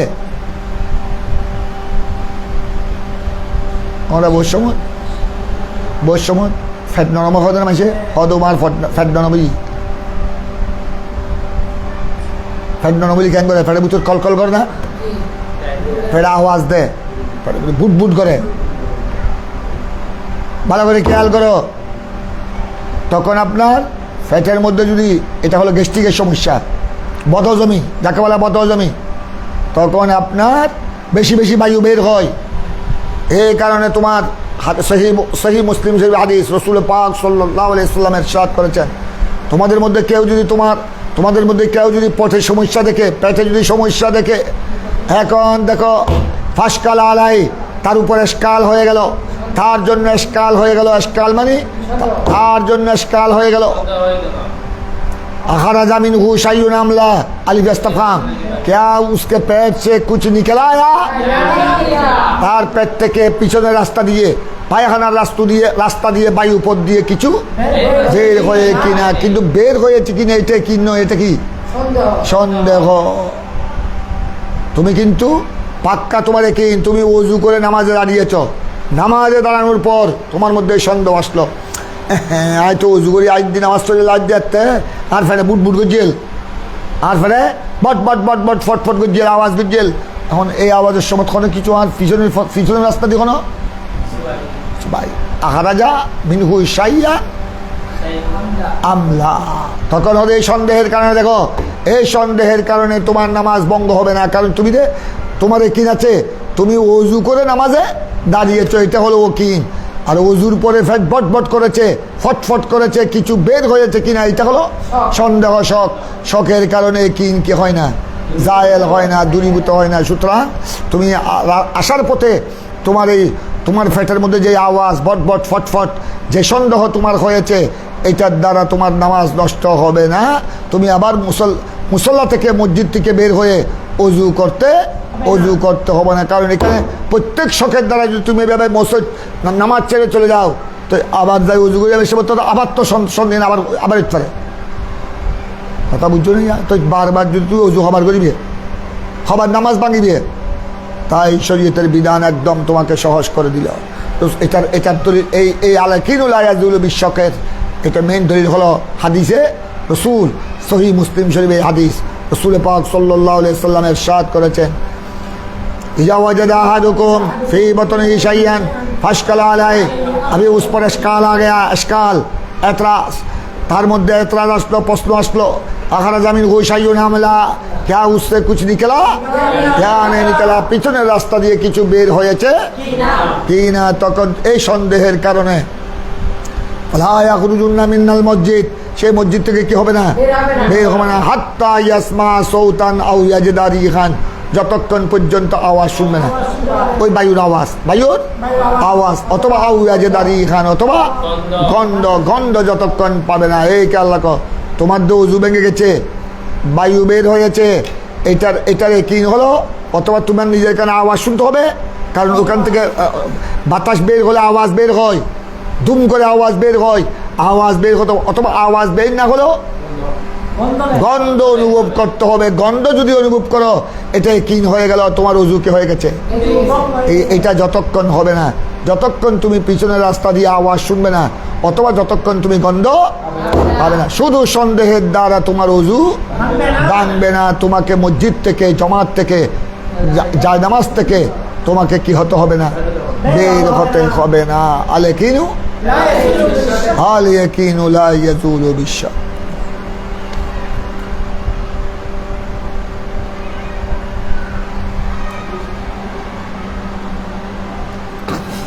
তারপর তোমাদেরকে এখানে একটা মশলার উপর কিছু আলোচনা হবে, ও মশলাটা আমার থেকে দেখে নাও, ওইটা তোমরা দেখে নিও, ওইটা আমি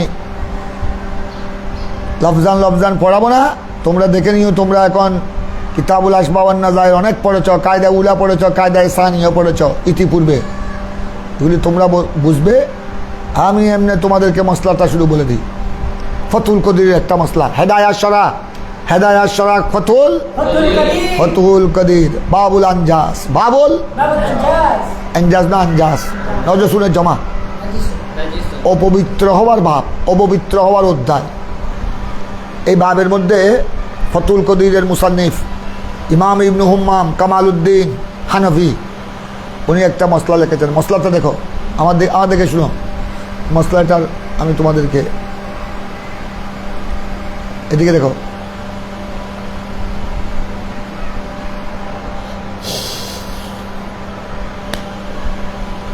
কাপড় অথবা শরীর, তোমার একিন হলো আমার কাপড় অথবা শরীর নাপাক হয়ে গেছে, কাপড়ে অথবা শরীরে কোথাও প্রস্রাব লেগেছে, প্রস্রাবের ফোঁটা, তুমি প্রস্রাব করার সময় কাপড়ে অথবা শরীরে প্রস্রাবের ফোঁটা লেগেছে, সূর্য বেশি গরমের তাপ বেশি, এখন যে তুমি প্রস্রাব করার সময় প্রস্রাবের একটা ফোঁটা ঠপ করে কাপড়ে লাগলো বা তোমার শরীর লাগলো, রানে পায়ে লাগলো, এখন এটা শুকিয়ে গেছে, তুমি কোথায় লাগছে এটা জানা না, তো তোমরা তো জানো, প্রস্রাবের ফোঁটা, এটা 1 ফোঁটা হোক 10 ফোঁটা হোক, এটা যখন কাপড়ে লাগবে অথবা শরীরে লাগবে কী হয়ে যাবে? এগুলো আগে কী করতে হবে? ধুয়ে করতে হবে। এগুলো পবিত্রতার আগে ধুতে হবে, দৌত করতে হবে। এখন তুমি এটা জানো না, ফালা ইয়াদরি ফি আইয়্যা মহল্লিন ওয়াকাতিন নাজাসা, ফালা ইয়াদরি, সে জানে না ফি আইয়্যা মহল্লিন, কোন স্থানে কাপড় বা শরীরের কোন স্থানে নাজাসত লেগেছে। এখন কি করবে শুনো, এইটা নিয়ে আমাদের দেখো, এইটা নিয়ে নাজাসত নাপাকি প্রস্রাবের ফোঁটা লেগেছে, এটাই কি তুমি স্থানটা তোমার সন্দেহ হচ্ছে এটা আমার প্রস্রাবের ফোঁটা আমার এই কাপড়ের এই কোনায় লাগতে পারে, এই কোনায় লাগতে পারে, আমার পায়জামার সামনের সাইডে লাগতে পারে, পিছনের সাইডে লাগতে পারে। নাজাসত লেগেছে কি, তবে কোন স্থানে লেগেছে এটা হলো সন্দেহ। এই স্থানও এদিকেও হতে পারে, সামনের রাস্তা সামনের দিকেও হতে পারে। তখন ফুকাহায়ে কেরাম এখানে ভিন্ন ভিন্ন মত বলেছেন। কেউ বলেছেন যখন নাপাকি প্রস্রাবের ফোঁটা কোথায় লেগেছে কাপড়ে এটা যখন জানা নাই, কিন্তু নাপাকি লেগেছে এটা কনফার্ম, এটাই কি কাপড়ের এক কোণা, লুঙ্গি বা পায়জামার এক কোণা, একটা কোণা কী করো, একটা কোণা ধুয়ে ফেলো, বস ওইটা দিয়ে নামাজ আদায় করো। এখন এখানে আপত্তি এসে গেল। এক ফরিক ফুকাহায়ে কেরাম, একদল ফুকাহায়ে কেরাম এভাবে ফয়সালা দিয়েছেন যে ওনার কাছে যদি অন্য কাপড় না থাকে, যেই কাপড়ে নাপাকে লেগেছে কনফার্ম একই, তবে কোন জায়গায় লেগেছে এটা জানা নাই, তখন আপনার কাপড়ের যে কোনো এক অংশ, দেখো এদিকে কাপড়ের যে কোনো এক অংশ যদি পানি দিয়ে পবিত্র পানি দিয়ে ধুয়ে ফেলে, তারপর ধুয়ে ওই কাপড় দিয়ে সে পুনরায় কী করতে পারবে। তার যুক্তি হলো উনি ওই ওই ওই ফাজুল ফুকাহা, ওনার যুক্তি হলো ওই পেশাবের ফোঁটা যে পার্শ্ব ধোয়া হলো ওখানেও থাকার অবকাশ আছে, অন্যদিকে থাকার অবকাশও আছে। যদি যে প্রান্ত ধোয়া হলো ওই প্রান্ত যদি নাপাকি লেগে, তখন তো আর গোড়া কাপড়ের মধ্যে আর কোনো সন্দেহ। আর যদি এই প্রান্ত যে প্রান্ত ধোয়া হলো, দৌত করা হলো, ওখানে যদি না লাগে, অন্য কানে যদি লাগে, তখন তো আপনার ওই কাপড়ের মধ্যে নাপাকি এখনো থেকে যাওয়ার কি আছে, সন্দেহ সম্ভাবনা আছে। এই জন্য আপনার এইসব সন্দেহের কারণে হয়তো ওই কাপড় দিয়ে কেমনে নামাজ পড়বে, এক কোণা দৌত করার পর, এক কোণা দৌত করার পরও তো ওই কাপড়ে নাপাকি লেগে থাকার কি আছে।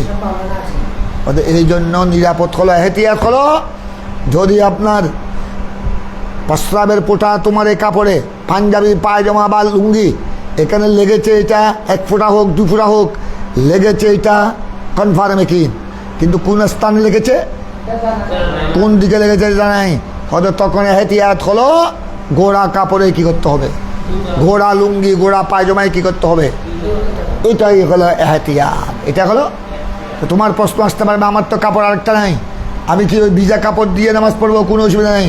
তুমি ওই কাপড়কে কি করো, ওই কাপড়কে ভালো করে তুমি নিংড়িয়ে পানি ফেলে দিয়ে তারপর ওই কাপড় তুমি পরে পরিধান করে কি করতে পারবে, নামাজ পড়তে পারবে, কোনো অসুবিধা। এই এখানে 2 সূরত, কেউ বলেছেন এখানে 2 দল, এক ফরিক বলেছেন যে যদি কোনো কাপড়ে যদি নাপাকি লেগে এবং ওই প্রস্রাবের ফোঁটাতে লাগছে, ওটা কোন জায়গায় লেগেছে যে জানা নাই, জানা থাকলে তো যেখানে লেগেছে এখানে তুমি কি করলা, একটু পানি দিয়ে ধুয়ে দিলা, পবিত্র হয়ে গেল, এখানে আর কোনো একতলাপ নাই। এখন সমস্যা হলো নাপাকি লেগেছে, এটা কনফার্মিটি কি, কিন্তু কোন দিকে লেগেছে ওইটা জানা নাই। তখন আপনার ফুকাহায়ে কেরামের কয়মত, 2টি অভিমতের একটা হলো যে কোনো একটা কোণা দূরে ওই কাপড় দিয়ে কি করতে পারবে, কিন্তু তখন আর কার কোনো ফুকাহায়ে কেরামের পক্ষ থেকে আপত্তি আছে, ওই এতরাজ হয়ে যায়। হয়তো যেটা 2টা হলো ওইখানে যদি নাপাকি লাগে তখন কাপড় পাক হয়ে গেল, কিন্তু যদি ওইখানে নাপাকি লাগে অন্য কোণায় লাগে, তখন তো ওই কাপড়ের মধ্যে নাপাকি থাকার অবকাশ রয়ে গেল, সম্ভাবনা রয়ে গেল। এই জন্য আরেক ফরিক বলেছেন এই অবস্থায় কোন স্থানে কাপড়ের কোন অংশে নাপাকি লেগেছে এইটা যদি জানা না থাকে তখন কি করবে? গোড়া কাপড় ধুইয়ে পড়বে। এইটাই হলো এহতিয়াত, এটাই হলো সতর্কতা স্বরূপ, এটাই হলো উত্তম কৌল। আরেকটা কৌল শুনো।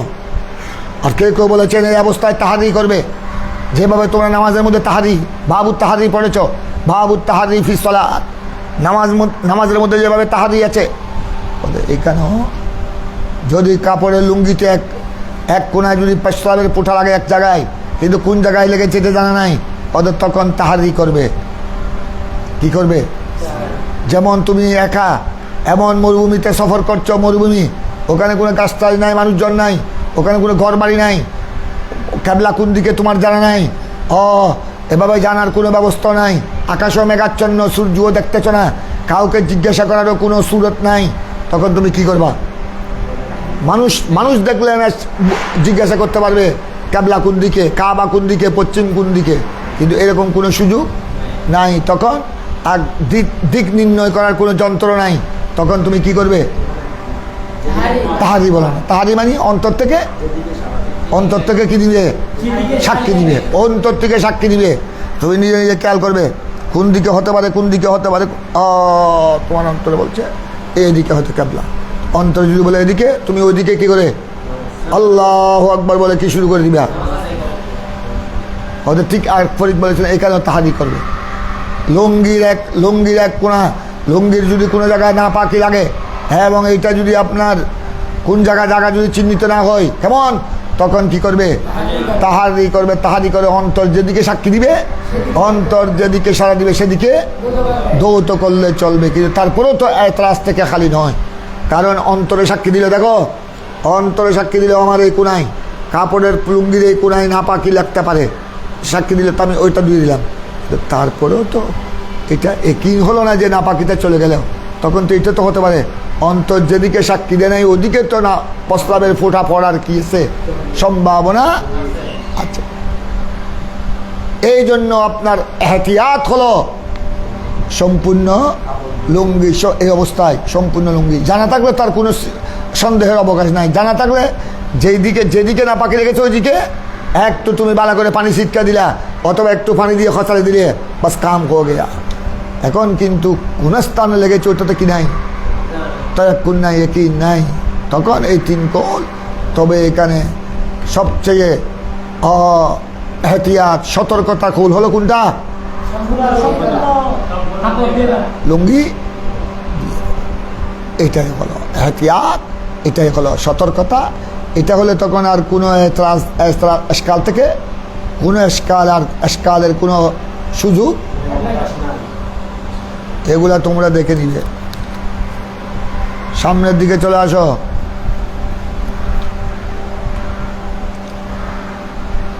একশত 87 পৃষ্ঠায় চলে আসো, 187 পৃষ্ঠায় চলে আসো।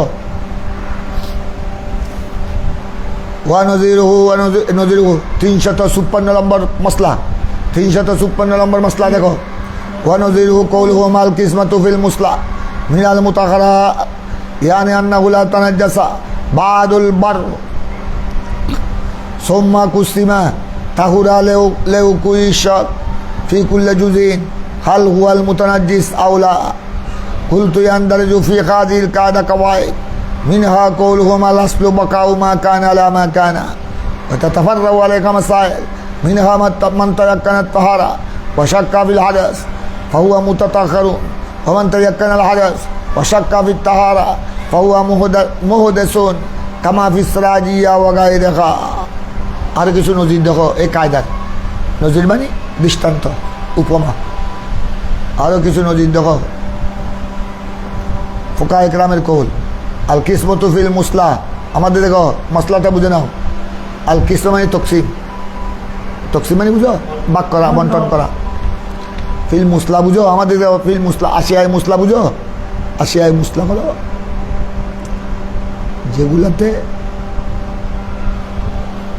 যেগুলির মতো জামান ওয়াজিব হলে জামান দেয়া যায়। যেমন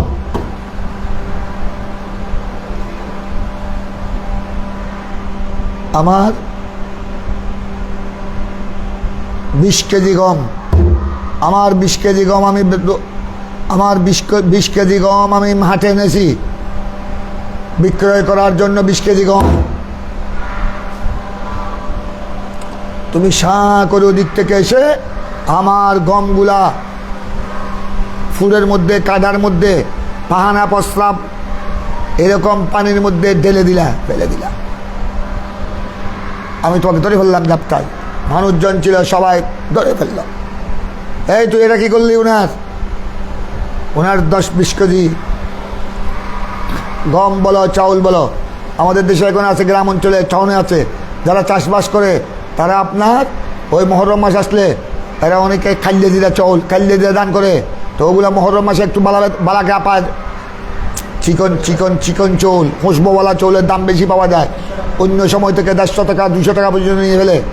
এখন এটা মুহরমের আগে, আশুরার আগে এটা আপনার গ্যাচা করে সব আপনার মেশিনে সব ঠিকঠাক করে একদম চাউল বানিয়ে তুমি আরে নিয়ে আসছো। 20 কেজি চাউল বিক্রয় করবে, বিক্রয় করে একদম তুমি ভালো দাম পাবে। একদম দেশি কুড়া নিবে, দেশি লতা কুড়া নিবে, নিয়ে একদম ছেলে মেয়েকে নিয়ে পরিবার নিয়ে খাবে।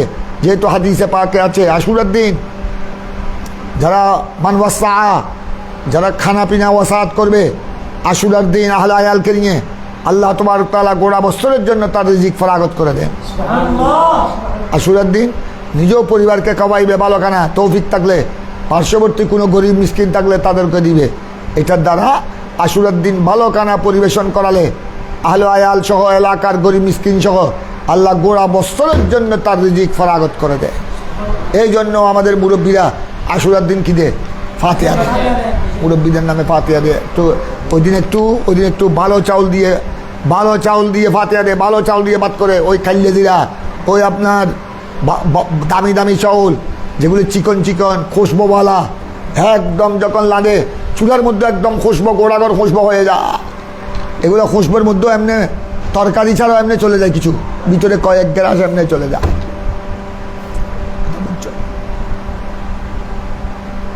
তুমি অন্য চৌলের বাদ যদি 5 গ্লাস খেতে পারো, ওইটার 2-3 গ্লাস এমনি অতিরিক্ত চলে যায়, ওইটার মধ্যে লুচি লজ্জত স্বাদও বেশি। তো যেখানে স্বাদ বেশি ওখানে একটু খানার পরিমাণ বেশি খাওয়া যায়।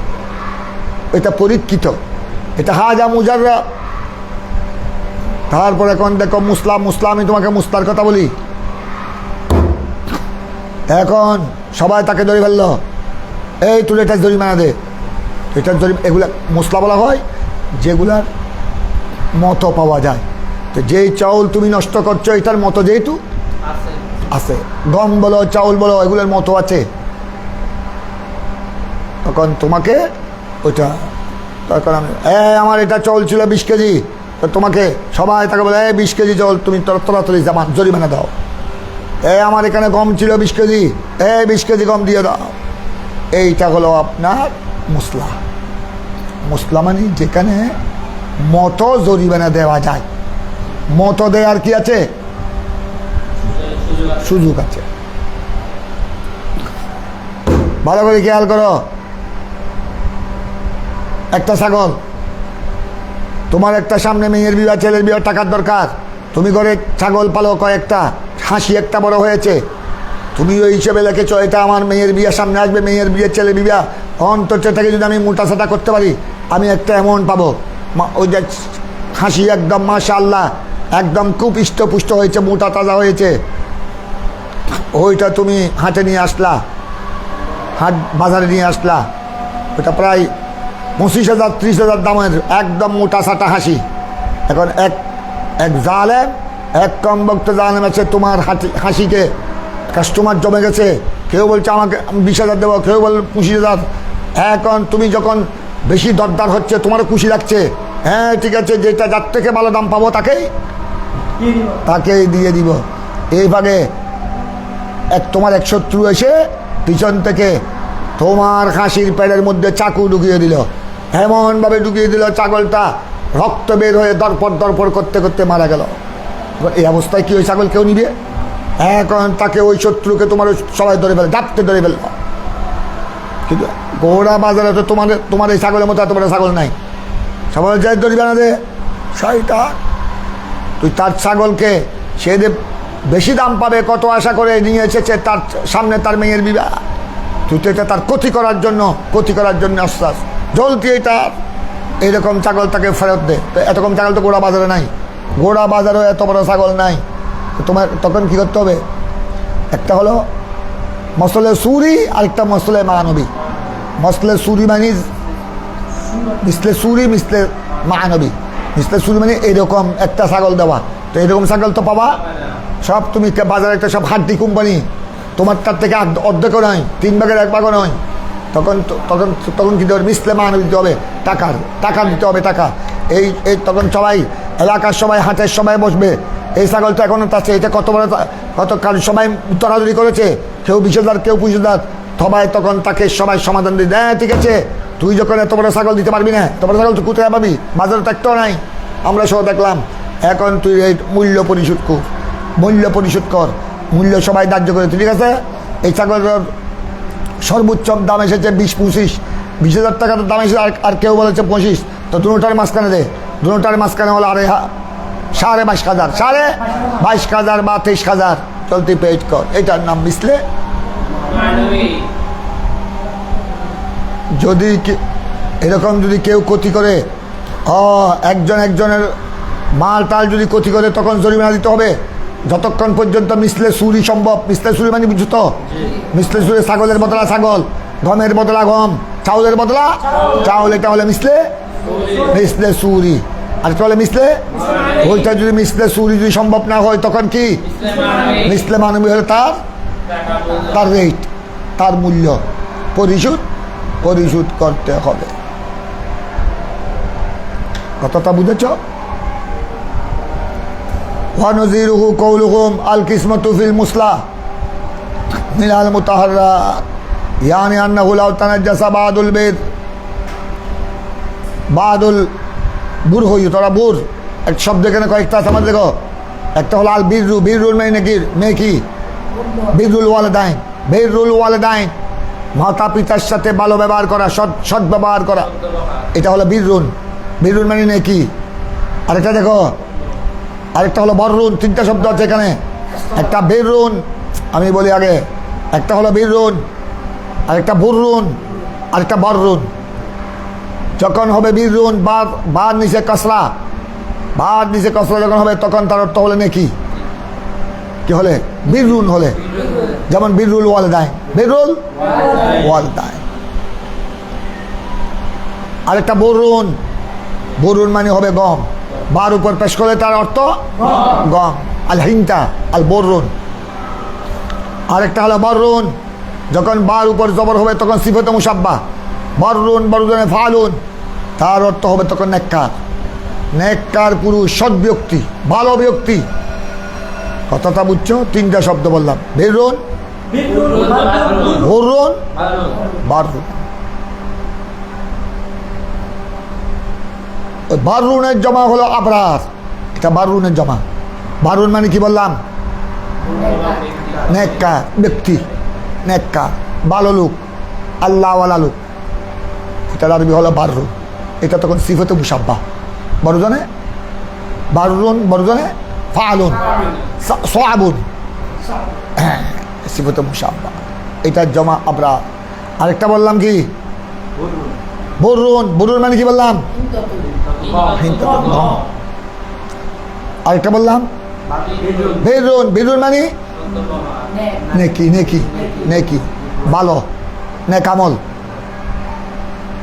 ওই যেমন কি বলছিলাম, যেমন বিররুল ওয়ালিদাইন, যেমন বিররুল ওয়ালিদাইন। তারপরে এবার দেখো আমাদের মশলাটা আমি তোমাদেরকে বুঝাই আগে। একটা গমের তাল, ওই তোমরা এখানে দেখো, আমি দেখেছি পাকিস্তানে, হিন্দুস্তানে, ওখানে আমাদের দেশে ধানের চাষ বেশ হয়। যেহেতু আমাদের দেশের বাঙালিরা কি বেশি খায়, ভাত বেশি খায়, চাউল বেশি খায়, এই জন্য আমাদের দেশে আমরা কৃষি জমিতে আমরা বেশি, আমাদের চাষারা কি করে, ধান চাষ বেশি করে। আমাদের দেশে গমের চাষ বেশি হয় না, উত্তরবঙ্গে কিছু হয়।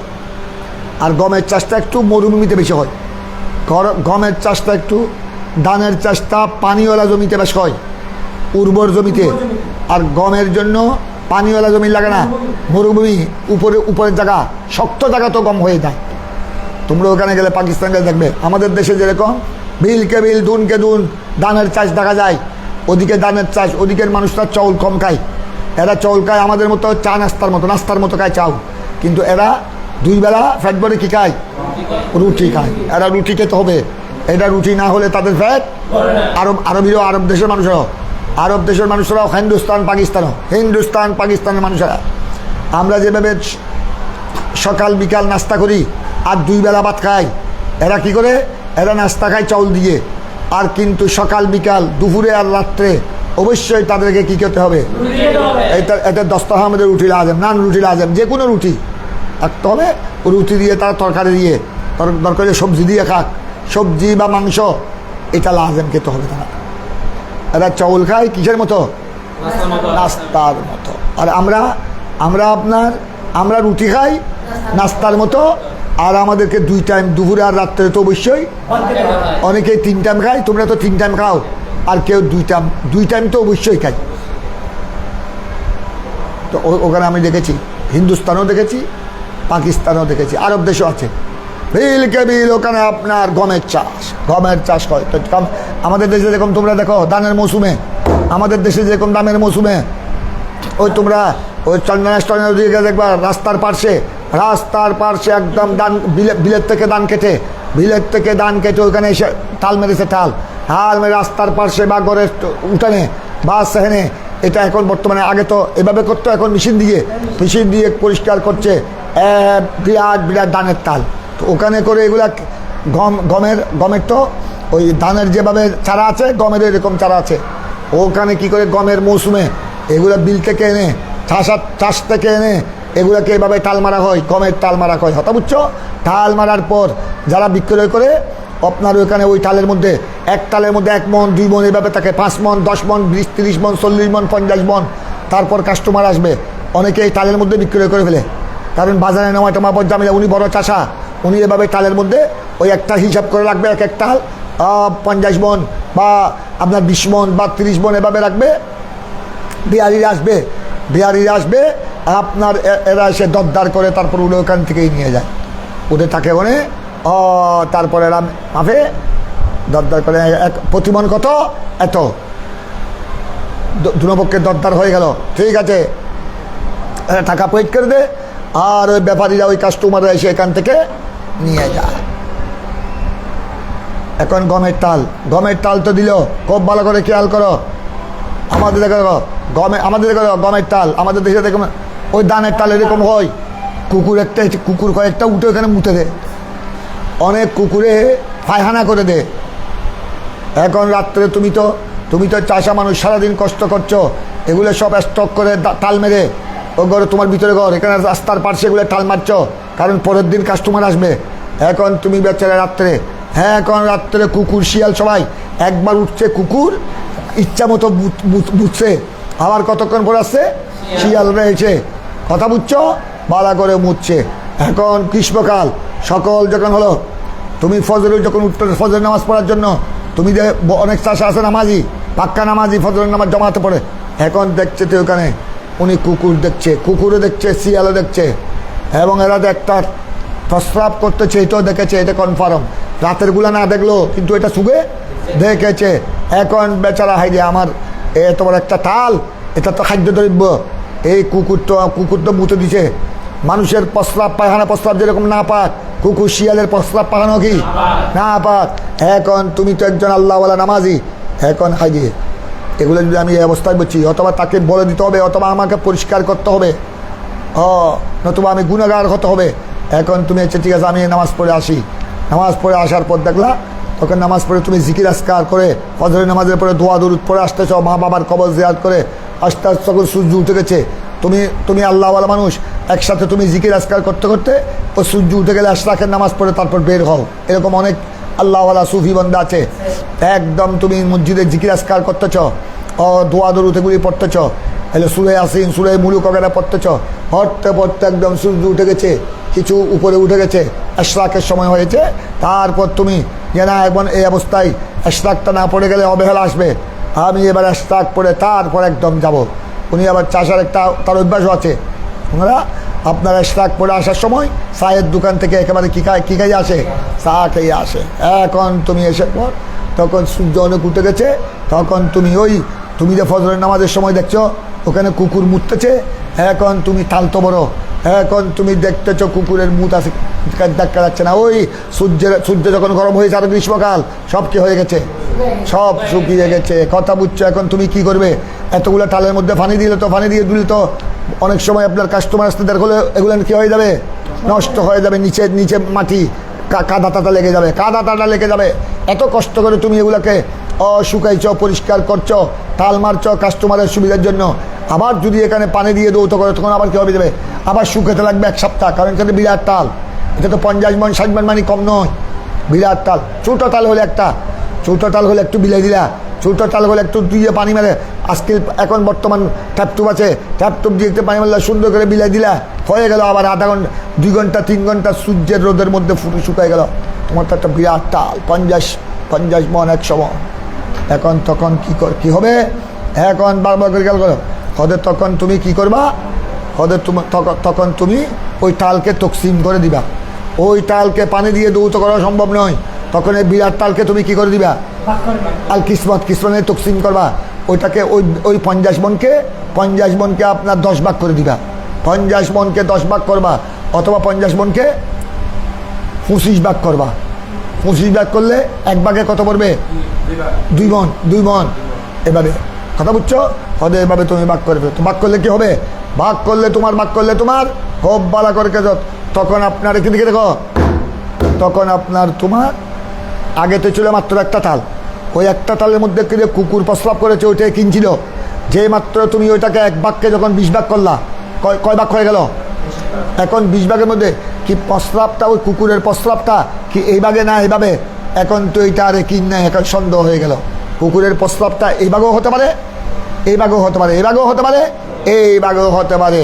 হদের তখন তোমার আগে যে একিনটা ছিল, এই একিনটা এখন কি হয়ে গেল? সন্দেহ হয়ে গেল, সন্দেহের মধ্যে চলে আসলো।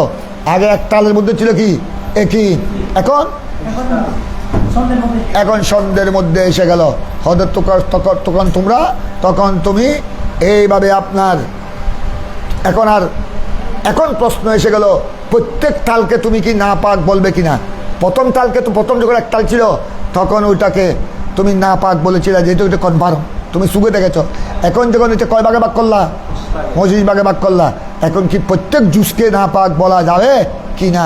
এটার মধ্যে কি এসে গেল? এটার মধ্যে সন্দেহ এসে গেল। এইটা বলছেন হদে ওই আগলে কিনুল আয়াজুল বিশ্ব, এই কায়দার মেসাল কৌলহুম উস্কি নজির কৌলু ফুকায়ে কেরাম কা কৌল আল কিসমতু ফিল মুসলা। কিসমত মানে কি বলেছিলাম? তকসিম করা, ভাগ করা। মুসলা মানে কি বলেছিলাম? মুসলা মানে মুসলা করা নয়, মুসলা মানে হাত ট্যাং কেটে মুসলা করা নয়। মুসলা মানে কি বলেছিলাম? ওই সমস্ত দরিদ্রবাদী, ওই সমস্ত আসিয়া যেগুলাতে হালাক করলে কি দেওয়া যায়? জরিমানা হিসেবে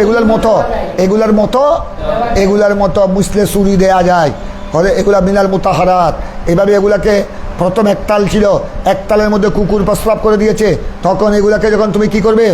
তকসিম করবে, তখন এটা পাক হয়ে যাবে মিনাল মুতাহারাত। এটা পাক হয়ে যাবে। কেন? কীরকম? ইয়ানি এটা তফসিল দেখো। আন্নাহু লাউ তানাজ্জাসা বাদুল বুর হবে কিছু গমের তাল যদি কি হয়ে যায়? না পাক হয়ে যায়। তানাজ্জাসা মানে না পাক হয়ে যাবা। বাদুল বুর গমের কিছু তাল তোমার কাছে কয়েকটা তাল আছে, দেখো কয়েকটা। এখানে 50 কেজি 50 মণের একটা তাল, ওখানে 50 মণের একটা তাল, ওইখানে 50 মণের একটা তাল। তো এখানে কুকুর আপনার সবখানে প্রস্রাব করে দেখো নাই, একটাতে দেখেছ। এই বাজুল বুর যদি কি হয়ে যায়? না পাক হয়ে যায়। ওদের তখন তুমি কি করো? সোম্মা কুসিমা, না পাক হয়ে যাবার পরে এটাকে কি করা হয়েছে? ভাগ করা হয়েছে। ওদের তখন তাহুরা কি হয়ে যাবে? এটা পাক হয়ে যাবে, কারণ তখন আর কি নাই, লেউকুই শখ, তখন পাক হয়ে যাবে। কেন? যেটা পাক করেছো ওইটার মধ্যে না পাকি থাকতেও পারে, নাও থাকতে পারে। সুতরাং এইটা আপনার যেহেতু এটা কনফার্ম না পাক বলা যাবে না, শখের কারণে এটার নাপাকি কি হয়ে যাবে? হালকা হালকা হয়ে যাবে। এটা বলা হচ্ছে ফি কুল্লে জুজিন হাল হুয়াল মুতানাজ্জিস আউলা। প্রত্যেক জুস যেটা তুমি বাক করেছো, এক বাক্যে যেটা, একটা তালকে যেটা তুমি 25 তাল করেছো বা 20 তাল করেছো, এখন এই প্রত্যেক জুসকে তুমি এটাকে কি নাপাক বলবে কিনা? নাপাক বলা যাবে কিনা? হদে এটাকে বিত্তয়াকুন নাপাক বলা যাবে না, যেহেতু নাপাক এটা কি হয়ে গেছে? বাক হয়ে গেছে। বাক হয়ে যাওয়ার জন্য কোন তালে পড়ছে এটাতে কি নাই? জানা নাই। নাপাকিতে এই তালও থাকতে পারে, ওই তালও থাকতে পারে, ওই তালও থাকতে পারে, ওই তালও থাকতে পারে। এখন এখন নাপাকির ব্যাপার কি এসে গেল? সন্দেহ এসে গেল। কিন্তু যতক্ষণ এক তাল ছিল তখন তো নাপাকিটা কি ছিল? একই ছিল। এখন এটাকে তকসিম করার পর নাপাকিটা কি হয়ে গেল? সন্দেহযুক্ত হয়ে গেল। আল্লাহুম্মা সাল্লি আলা সাইয়্যিদিনা মুহাম্মদ ওয়া আলা আলি সাইয়্যিদিনা মুহাম্মদ ওয়া বারিক ওয়া সাল্লিম। আগামীকালও তোমরা গিয়া পড়বা কিতাবুল আসবাব ওয়ান নাজায়ের। আগামীকাল কায়দা ইসালে যার কতটুকু পড়াই দিব। আজকে কয় তারিখ বলো? 30 তারিখ।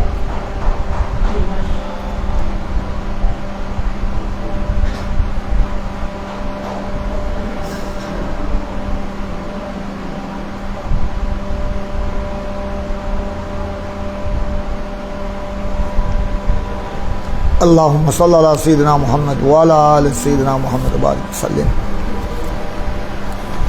মওলানা সাল্লাল্লাহু আলাইহি ওয়া সাল্লাম দাইমান আবাদান। আল্লাহ, আমাদের শবে কদর ঈদ উল ফিতরের বন্ধের পর আজ আমরা আবার পুনরায় কিতাবুল আসবাব ওয়ান নাজায়ের ধরা শুরু করলাম। আল্লাহ তুমি কবুল করো। আল্লাহ, আমাদের বাচ্চাদেরকে ইলমে দ্বীনের প্রতি যৌক এবং শৌক পয়দা করে দাও। দরসে কিতাবুল আসবাব ওয়ান নাজায়ের উসিলায় সাহেব আসবা ইবনে নুজাইম আল মিসরি রুসিলা, আমাদের ফুকায়ে জামে রুসিলা, ইমামে আজম আবু হানিফা, ইমামে আবু ইউসুফ, ইমামে মোহাম্মদ, ইমামে জুহর, ইমামে আবদুল্লাহ বিন মুবারক, ফুকায়ে আহনাফের রুসিলায় আল্লাহ আমাদের সকলের দোয়া মুনাজাতকে আল্লাহ তুমি কবুল করো, মুশকিলাত আসান করে দাও। এ আল্লাহ, আমাদের খাদেম কবির, তার বাচ্চা অসুস্থ, তাকে আল্লাহ তুমি শফায়ে কামিলা আজিলা বকশিশ করো। আমাদের পরিচালক মাওলানা জয়নুল আবেদিন, ওনার ছেলে আমানতি মিনহাজুল আবেদিন, আল্লাহ উনি নতুন চাকরিতে জয়েন করেছে, যোগ দিয়েছে। আল্লাহ নতুন চাকরির মধ্যে আল্লাহ তুমি বরকত নাজিল করো, ইজ্জত আর সম্মান দান করো। আল্লাহ, আমাদের বাচ্চাদেরকে নিয়মিত ক্লাস করার আল্লাহ তুমি তৌফিক দান করো। ওয়া আলা আলিহি ওয়া সাহবিহি বিরহমাতিকা।